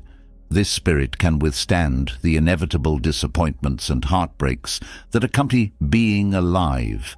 It does not seek to avoid pain at all costs, but to endure it wisely, finding lessons within. It does not chase pleasure as the highest good, but welcomes pleasure as a natural byproduct of living in harmony with virtue and reason. The equilibrium that emerges from this balance lends a sense of quiet fulfillment, a type of happiness that is not tethered to external highs. Reflecting on your own progress, you see how each carefully chosen goal, each small daily effort, contributed to this overarching sense of wholeness. Goals were never just items on a checklist. They were catalysts for internal transformation. You realize that the discipline you used to dread has become second nature, that the patience you once struggled to maintain is now easier to summon, and that the distractions that once pulled you astray have lost much of their power. You still have work to do, everyone does, but you carry a calm assurance that improvement is always within your reach. You might also find that the benefits of this way of life reverberate beyond your immediate circle. By interacting with others from a place of grounded calm and purpose, you may inspire them to question their own assumptions or to adopt more thoughtful habits. Without preaching or judging, your own example can become a spark that lights a similar process of self-reflection in those around you. Though you cannot force anyone to change, you can embody an alternative mode of being that some might find worth exploring. This is how Stoic teachings, combined with clear, realistic goals, shape not only individual destinies, but communities. Each person who embraces these ideas and practices them sincerely contributes to a shared atmosphere of reason, empathy, and focused effort. Over time, the cumulative effect of multiple individuals living this way can lead to more harmonious environments, be they in families, workplaces, or social gatherings. Conflict still arises, but it is managed with clearer heads and calmer hearts. Projects and collaborations proceed with mutual respect, as people learn to appreciate the discipline and dedication in one another. In your personal journey, You come to appreciate that every decision, every hour, every moment of reflection is an investment in a future you are co-creating. Instead of fearing the unknown, you meet it with a blend of curiosity and preparedness. Each new day can be welcomed with a sense of gratitude, as it offers fresh possibilities to refine your character and serve a purpose greater than yourself. This approach neither idolizes the future nor clings to the past, but finds a compelling reason to engage with the present wholeheartedly. Ultimately, the path of Stoic-inspired goal pursuit unites introspection with action, humility with ambition, and patience with persistence. In so doing, it transcends the simplistic notion of success as purely external achievements. A genuinely successful life, as viewed through the Stoic lens, is one where your actions consistently reflect your deeper values. Your mind remains poised even in turbulence, and your heart remains open to empathy and connection. The tangible goals you set are instruments for chiseling your character into its best form, and every step you take on this path is its own reward, rich in lessons and quietly potent in its transformative power. Through consistent application of Stoic philosophy, through the daily pursuit of goals aligned with your core principles, you gradually converge with the person you aspire to become. This is not a flashy, dramatic process. It is subtle, layered, and deeply personal. Others may notice glimpses, a greater composure under stress, a warmer presence in relationships, a steady determination that does not waver with circumstances. Yet the most profound shifts happen within you, in the silent dialogues between your reason and your will, in the private moments where you choose discipline over indulgence or reflection over distraction. And so the process continues, day after day, moment by moment. You make a plan, you refine it through practice, you learn from your shortfalls, and you celebrate your advancements. Each time you remember that the Stoics, in all their wisdom, never claimed to have all the answers, but rather invited us to test these concepts in the laboratory of our own lives. In doing so, you deepen your own understanding of what it means to live well. You see that the synergy between clear goals and Stoic tenets offers an evolving blueprint, one that adapts to your changing circumstances and knowledge, yet remains rooted in an ethos of integrity, resilience, and meaningful engagement with life. Embracing this path, you come to realize that every moment, even the seemingly trivial, carries the potential for growth.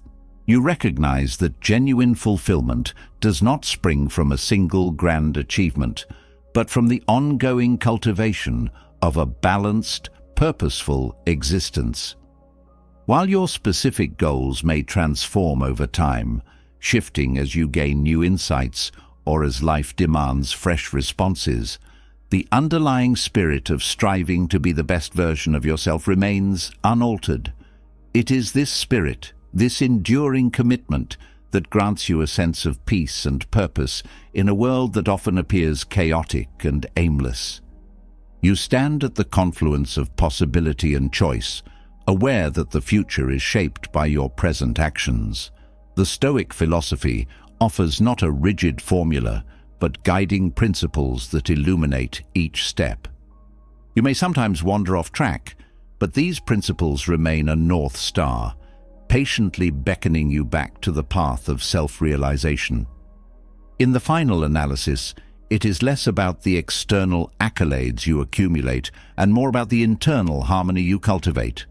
It is about living a life so deliberate and sincere that whether fortune smiles or frowns, you stand ready to greet each day with a steady mind and an open heart.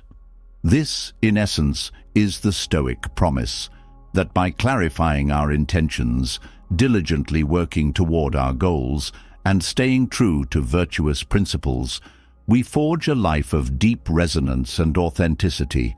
In such a life, Frustrations become teachable moments. Successes become reasons for gratitude rather than vanity, and relationships flourish through mutual respect and understanding. What begins as a personal quest for self-improvement ultimately radiates outward, affecting others in ways you may never fully comprehend. Yet that ripple of positive influence, subtle as it might be, is part of the silent legacy you build when you decide to live with unwavering purpose. When you look back on your life with this perspective, you will see a mosaic of challenges and triumphs, heartbreaks and joys, each piece contributing to the overall tableau of growth. You will recognize that your consistent effort, grounded in Stoic insights, wove these disparate elements into a cohesive narrative of meaning. This realization instills a sense of gratitude, for you did not merely float through existence, passively absorbing whatever fate brought.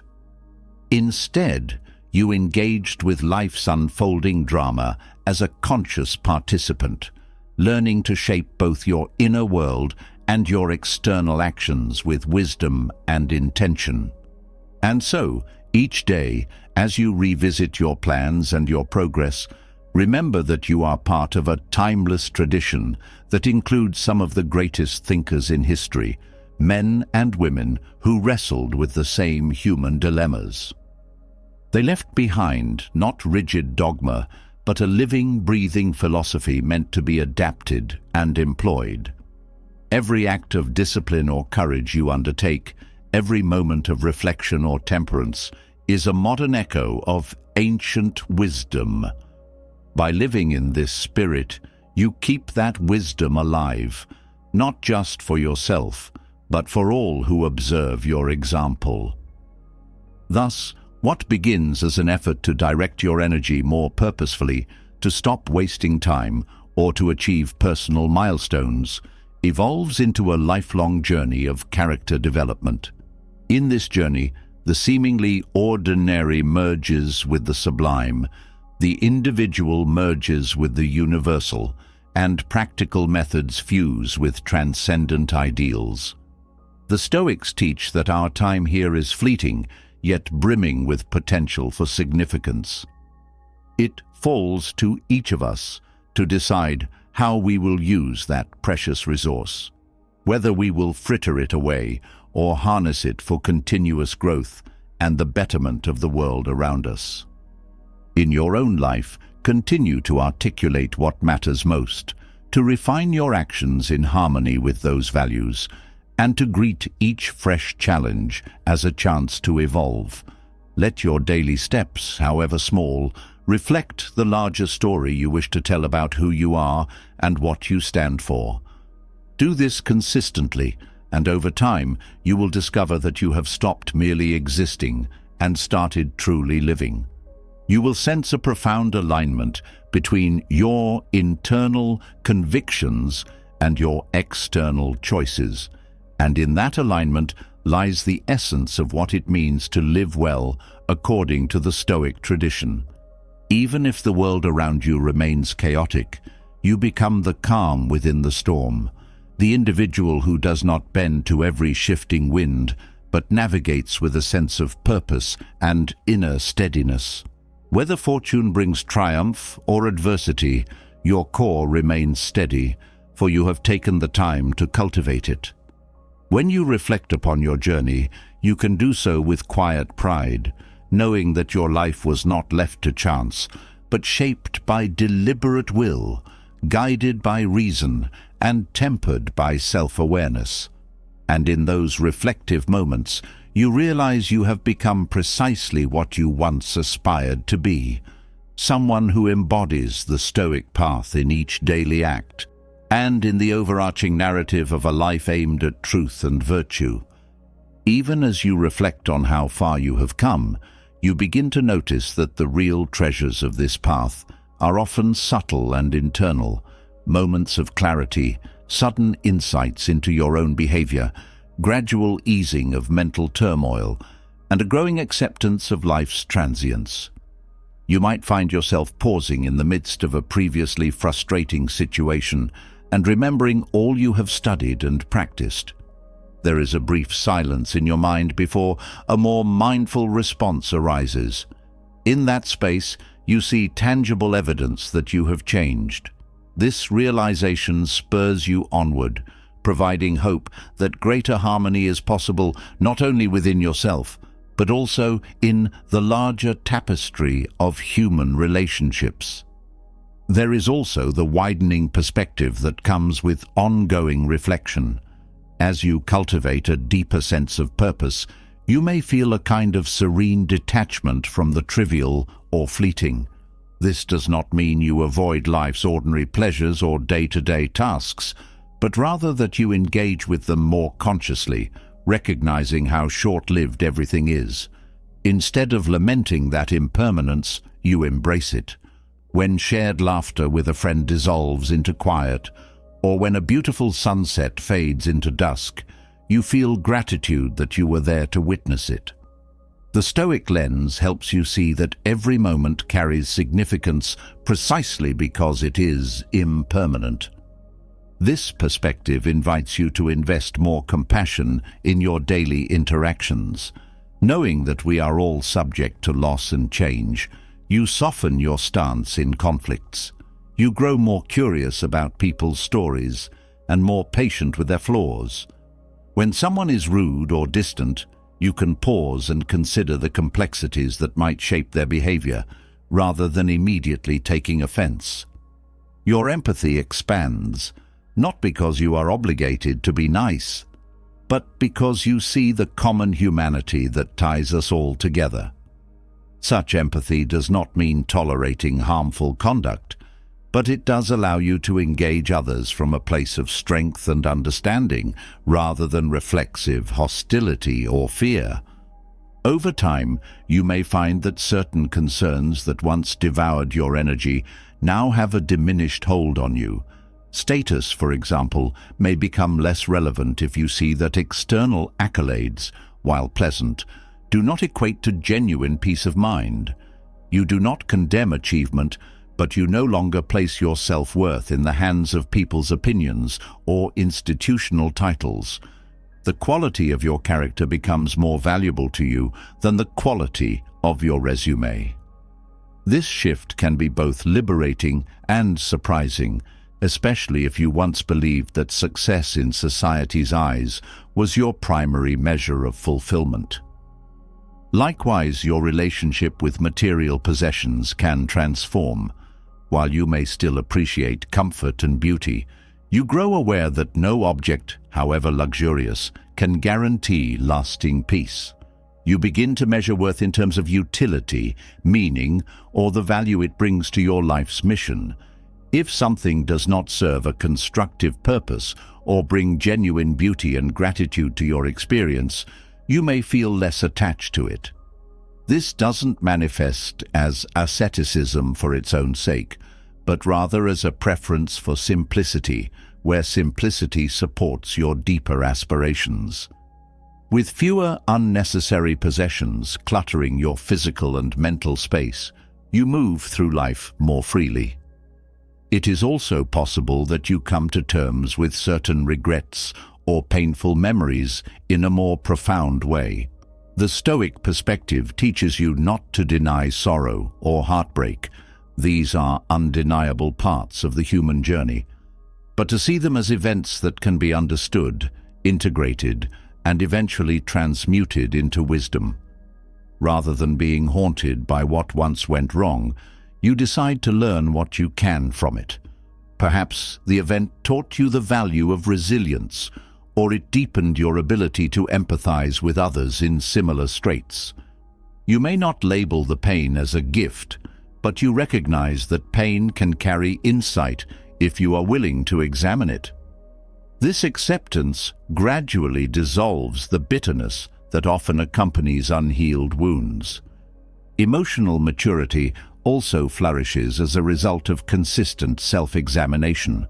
In relationships, for instance, you learn to communicate feelings without accusing or condemning. The Stoic approach to emotions acknowledges that while you cannot always control how you initially feel, you have significant influence over your subsequent thoughts and actions. If anger flares, you do not ignore it or lash out. Instead, you give yourself a moment to observe the anger, breathe, and respond constructively. This might mean stating your boundaries calmly, asking for clarification in a dispute, or, if necessary, stepping away to regain composure. Such responses reduce the destructive fallout that unbridled anger can create, thereby preserving meaningful connections or at least preventing further damage. Similarly, you come to understand that sadness and loneliness, common human emotions, can be invitations to reconnect with what is meaningful. Instead of feeling trapped by melancholic moods, you dig deeper into their causes. You ask whether something in your life is out of alignment. Maybe you have neglected important relationships or drifted from a creative pursuit that once nourished you. Sadness may be signaling a real need for change. By investigating that need, you transform the emotion from a debilitating force into a catalyst for growth. Stoicism teaches neither the suppression of emotion nor indulgence in it, but rather a mindful channeling of emotional energy toward insights that can spark positive shifts. As you continue to refine this practice, you may notice a growing sense of coherence or unity within yourself. Actions, words, and beliefs begin to align more consistently. The internal contradictions that once plagued you, perhaps saying one thing while doing another, or espousing certain virtues yet acting contrary to them, gradually diminish. This alignment fosters self-trust. When you realize you can rely on yourself to honor your word and uphold your own principles, you walk through life with an understated but palpable confidence. This sense of coherence also makes it easier to navigate moral dilemmas or complex decisions because you have a stable internal compass. External achievements may still play a role in your life. You might reach certain professional milestones or realize personal dreams. The difference is that your relationship with those achievements is transformed. You enjoy them and appreciate their value without letting them become the sole determinant of your worth. If they are lost due to unforeseen circumstances, the blow is softened by the knowledge that your true worth is internal and independent of external conditions. You grieve the loss if necessary, but it does not annihilate your sense of self. This resilience is what the Stoics hope to instill, an ability to remain upright in the face of life's vicissitudes, maintaining inner stability no matter how fortune's wheel may turn. Concurrently, you become more intentional about how you handle time. You realize there is no guarantee of tomorrow. This realization used to provoke anxiety, but now it can awaken gratitude and urgency in equal measure. You feel motivated to ensure that your day reflects your deeper convictions. Perhaps you start each morning with a brief reflection, reminding yourself of the values you wish to embody or reviewing specific goals that anchor you. This ritual need not be elaborate. Its power lies in reinforcing the awareness that today is an irreplaceable fragment of your lifespan. With that perspective, procrastination loses much of its allure. You may also refine the art of saying no when it protects your priorities. Recognizing that time is precious leads you to be more selective about commitments. Instead of scattering your efforts in fear of missing out, you focus on a few meaningful projects or relationships that genuinely align with your purpose. This selectivity does not make you selfish. On the contrary, it allows you to give your best where it truly matters. Half-hearted commitments serve neither you nor those who depend on you. By practicing mindful discernment, you can invest energy in pursuits that resonate with your core values, leading to deeper satisfaction and more effective contributions to the world. Another transformation might be a gradual release of the fear of judgment. Where you once tailored your words and actions to match others' expectations, you now feel freer to express yourself genuinely. This authenticity does not mean disregarding politeness or kindness. It simply means you are not contorting yourself to gain approval. People's opinions, both good and bad, become less controlling. Constructive feedback is welcome, but you no longer hinge your identity on external praise or criticism. This self-possession is attractive to others as well, often earning genuine respect, where mere people-pleasing would have earned only fleeting nods. In times of quiet solitude, you might contemplate the paradox that while this path demands deliberate effort, it often results in a less forceful, more organic engagement with life. You take disciplined action daily, cultivating habits, reflecting on your behavior, setting new goals. But these efforts actually ease much of the friction you used to experience. By clarifying your intentions, you no longer waste time in internal battles about what to do or whether you are on the right track. The narrower bandwidth of conflict frees you to immerse yourself more wholeheartedly in each experience.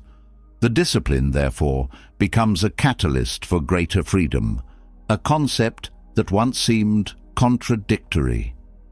The freedom you discover includes the capacity to remain open to life's beauty. Even as you strive to improve yourself, you begin to notice small wonders in your environment: a tree swaying in the wind, the laughter of children, the warmth of a conversation.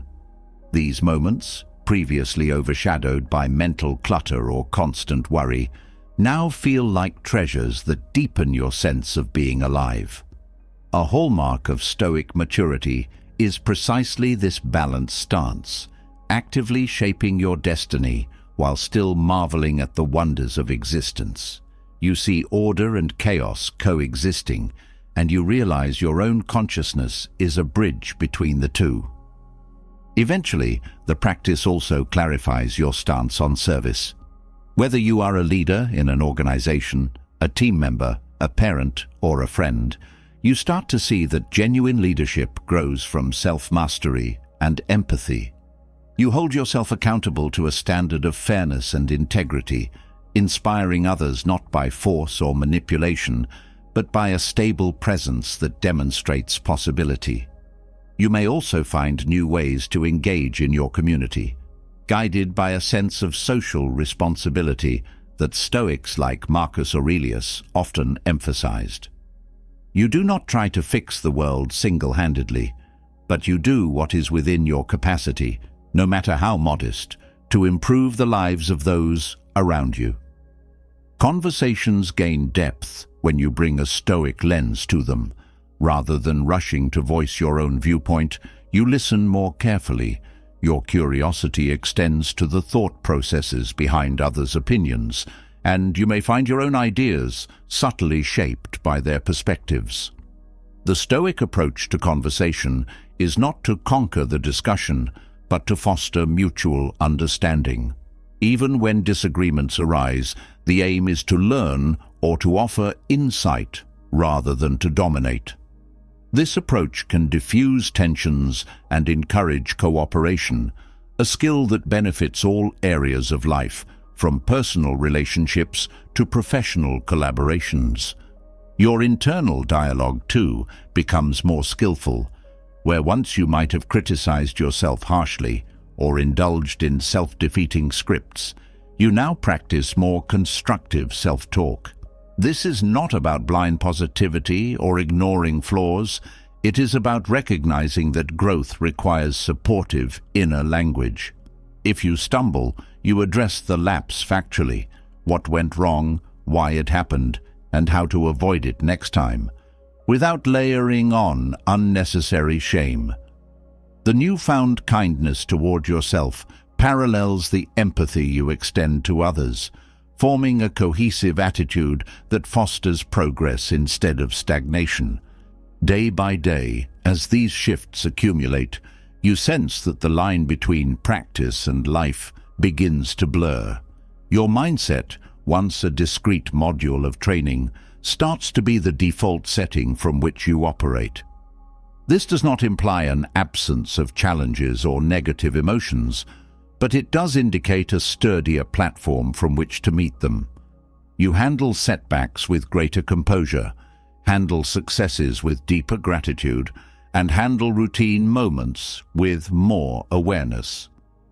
What was once an effort to live by Stoic principles is gradually absorbed into your natural way of being.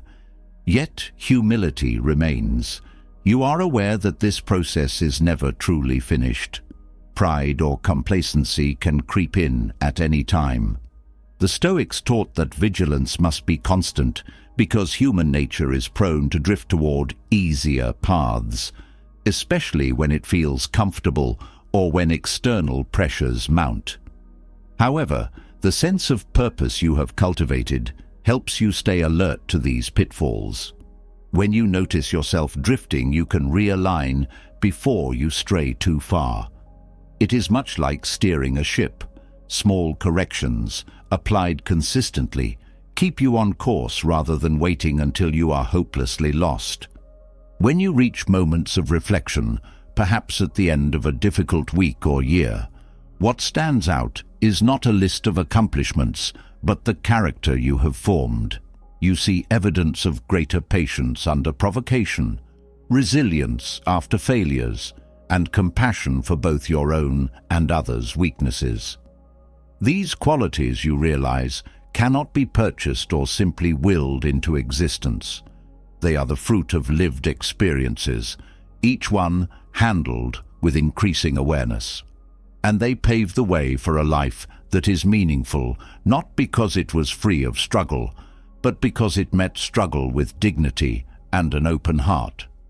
You also begin to see the reciprocity between your growth and your capacity to nurture growth in others. Friends might ask for your perspective on managing stress. Colleagues might notice your calm in tense situations, and loved ones may find comfort in your presence. Without intending to, you become a quiet mentor, someone whose example illustrates that steady self-improvement is both possible and worthwhile. But you do not take on arrogance about this role. If anything, it deepens your commitment to keep learning, because you see how your choices indirectly affect those who look to you for inspiration or support. As the months and years progress, you may encounter entirely new types of challenges: aging, shifts in relationships, career transformations, or even global crises. Each stage calls for new applications of the same underlying principles. Adaptability becomes the skill that weaves everything together. You grow adept at transferring your Stoic mindset into novel domains, whether that means coping with physical limitations as you grow older or pivoting in your career when an industry changes. This adaptability is not mere flexibility. It is a resilience grounded in knowing that external forms may shift, but your internal compass remains constant. At some point, you might reflect on the essence of freedom. Early in your journey, you might have seen freedom as the absence of constraints, the ability to do what you pleased. Now, you likely see it differently. You see freedom as the power to choose your response, to maintain integrity regardless of circumstance, and to shape your inner experience even if the outside world constrains you. This is freedom in its purest sense, an inviolable refuge that no external condition can strip away. You might be physically limited, financially under strain, or socially at odds, but you retain sovereignty over your perspective and actions. This understanding of freedom fosters both courage and serenity.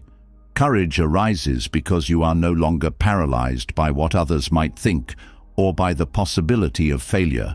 You recognize those as transient factors compared to the enduring importance of living in alignment with your values. Serenity accompanies this courage because the demands of the world, while important, do not define your peace. You can engage wholeheartedly with life's challenge without letting them erode your inner calm. This union of courage and serenity is one of the sublime gifts of Stoic practice, an abiding strength tempered by gentleness. Sometimes you notice that you increasingly appreciate the simplest forms of joy, a moment of silence in the early morning, a cup of tea with a friend, a fleeting glimpse of natural beauty on your commute. These small joys might once have been overlooked, but now they are recognized as essential to your well-being. They remind you that while striving is crucial, so is the capacity to pause and savor. This capacity is itself a discipline, learning not to race past life's gentle offerings in pursuit of grander things. By practicing presence, you integrate the Stoic virtues into everyday living, discovering richness in places you once deemed mundane. On the other hand, even as you become more at peace, you remain aware of the many injustices, sorrows, and conflicts that plague the human condition. Stoicism does not promote naive optimism or complacency in the face of suffering. It does, however, encourage you to address hardships where you can, grounded in the understanding that your sphere of control is limited but still meaningful. You intervene in ways that reflect your values, be it through volunteering, activism, mentorship, or simple acts of kindness. Rather than succumbing to despair or cynicism, you use your skills and resources to be a positive force, even if modestly so, in a world that can feel overwhelming. This balanced outlook often grants you a more nuanced interpretation of moral responsibility. You recognize that you cannot solve every problem, but you can act with integrity within your sphere of influence. You cannot ensure universal outcomes, but you can ensure the quality of your efforts. The peace that emerges from this perspective has a profound stability. It is not the peace of denying suffering, but the peace of accepting your role and fulfilling it to the best of your ability, without being crushed by the weight of all that remains beyond your reach. As the years pass, you might find your sense of identity shifting to something less rigid. You stop clinging to an image of who you should be based on external standards, and instead focus on who you are becoming in each present moment. This fluid identity can be liberating, as you are no longer chasing labels or pinned down by an overly restrictive self-definition. Instead, you see yourself as an evolving entity, shaped by ongoing learning and reflection, always carrying the potential to unfold new dimensions of ability and understanding. Occasionally you pause and marvel at how a once seemingly daunting philosophy has integrated so seamlessly into your life. What began as reading a few lines from Seneca or Epictetus, or as an attempt to curb anger or anxiety, has blossomed into a sustained lifestyle. It has informed your relationships, your work ethic, your emotional range, and your broader sense of purpose. In many respects, it has given you back to yourself, a self more aligned, less fragmented, more resilient. You see that this journey, while deeply personal, resonates with universal human aspirations for meaning, stability, and self-realization. The practice of reflection, the Stoics might call it journaling or nightly review or morning meditation, becomes a treasured habit. In those quiet sessions, you evaluate the day that has passed or the day ahead. You note where you fell short and where you succeeded. You plan how to refine your approach. Sometimes you revisit key Stoic tenets, reminding yourself that anxiety stems from projecting into the future, or that anger often arises from unmet expectations. You recall that you can transform these emotions by examining your assumptions. Each reaffirmation helps you internalize these lessons more deeply, giving them a living place in your consciousness. In that ongoing dialogue with yourself, It's not unusual to feel a palpable sense of awe at the human capacity for self-transformation. You realize that much of what once seemed fixed, your temperament, your reactions, your habits, has shifted through consistent practice. It dawns on you that your mind, once filled with chatter and impulses, has been shaped into a more disciplined ally, still capable of wandering, but more easily guided back to the path. This metamorphosis inspires gratitude, both for the wisdom passed down through ancient texts and for your own effort in applying it. At times, you share your thoughts with close companions or mentors who appreciate your journey. These conversations can illuminate angles you had not considered, deepening your insight. They also reinforce a sense of community, reminding you that you are not alone in this quest. Historically, Stoics would gather to discuss philosophy, critique each other's reasoning, and encourage each other's growth. You may form a modern equivalent of such a community, small but dedicated, bound by mutual respect and shared curiosity. In that environment, honest feedback replaces shallow praise, and genuine support replaces competitiveness.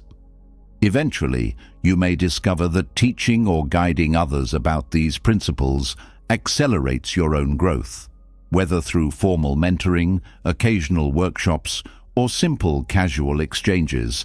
Articulating what you have learned forces you to clarify your own understanding.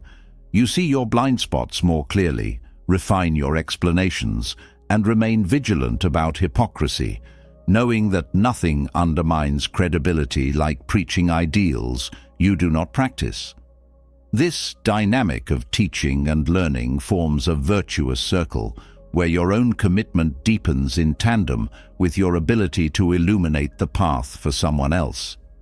If you ever face a major crisis, be it the loss of a loved one, a sudden personal illness, or a large-scale social upheaval, you discover how deeply your Stoic training has been integrated. The initial wave of shock or grief may be intense, but beyond it lies a foundation of steadiness. You find that you have the tools to process your emotions, to seek solace in the knowledge that you can control only your own responses, and to anchor yourself in whatever deeper meanings you hold dear. The crisis becomes a proving ground, revealing that your daily efforts were not in vain. They built a structure of resilience that stands strong when the storm hits hardest. Such experiences might also expand your empathy further. Having faced profound challenges yourself, you understand the vulnerable moments of others. You refrain from offering hollow platitudes, recognizing the complexity of suffering. Instead, you offer presence and sincerity, perhaps sharing the tools that helped you remain composed. In doing so, you become a pillar for others, not through dramatic heroics, but through the genuine embodiment of the Stoic values you have painstakingly cultivated. These moments reaffirm your sense of purpose, that personal growth is never just about you, but about the collective tapestry of lives your example touches. Over the course of this journey, the fundamental Stoic insight that much of our distress comes from mistaken judgments rather than raw events becomes a guiding principle. You witness repeatedly how rethinking a situation can change your emotional landscape. A predicament that initially seemed devastating appears solvable or less threatening after a mindful pause. You learn not to accept your first interpretation as gospel truth.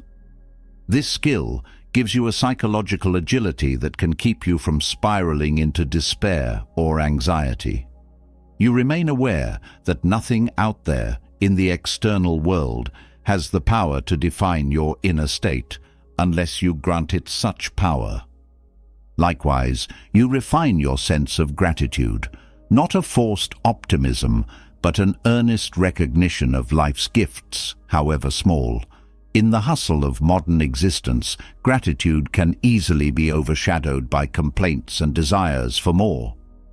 But if you integrate gratitude as a daily practice, perhaps by recalling 3 things you are thankful for at the end of each day, you shift your mental focus toward abundance rather than lack.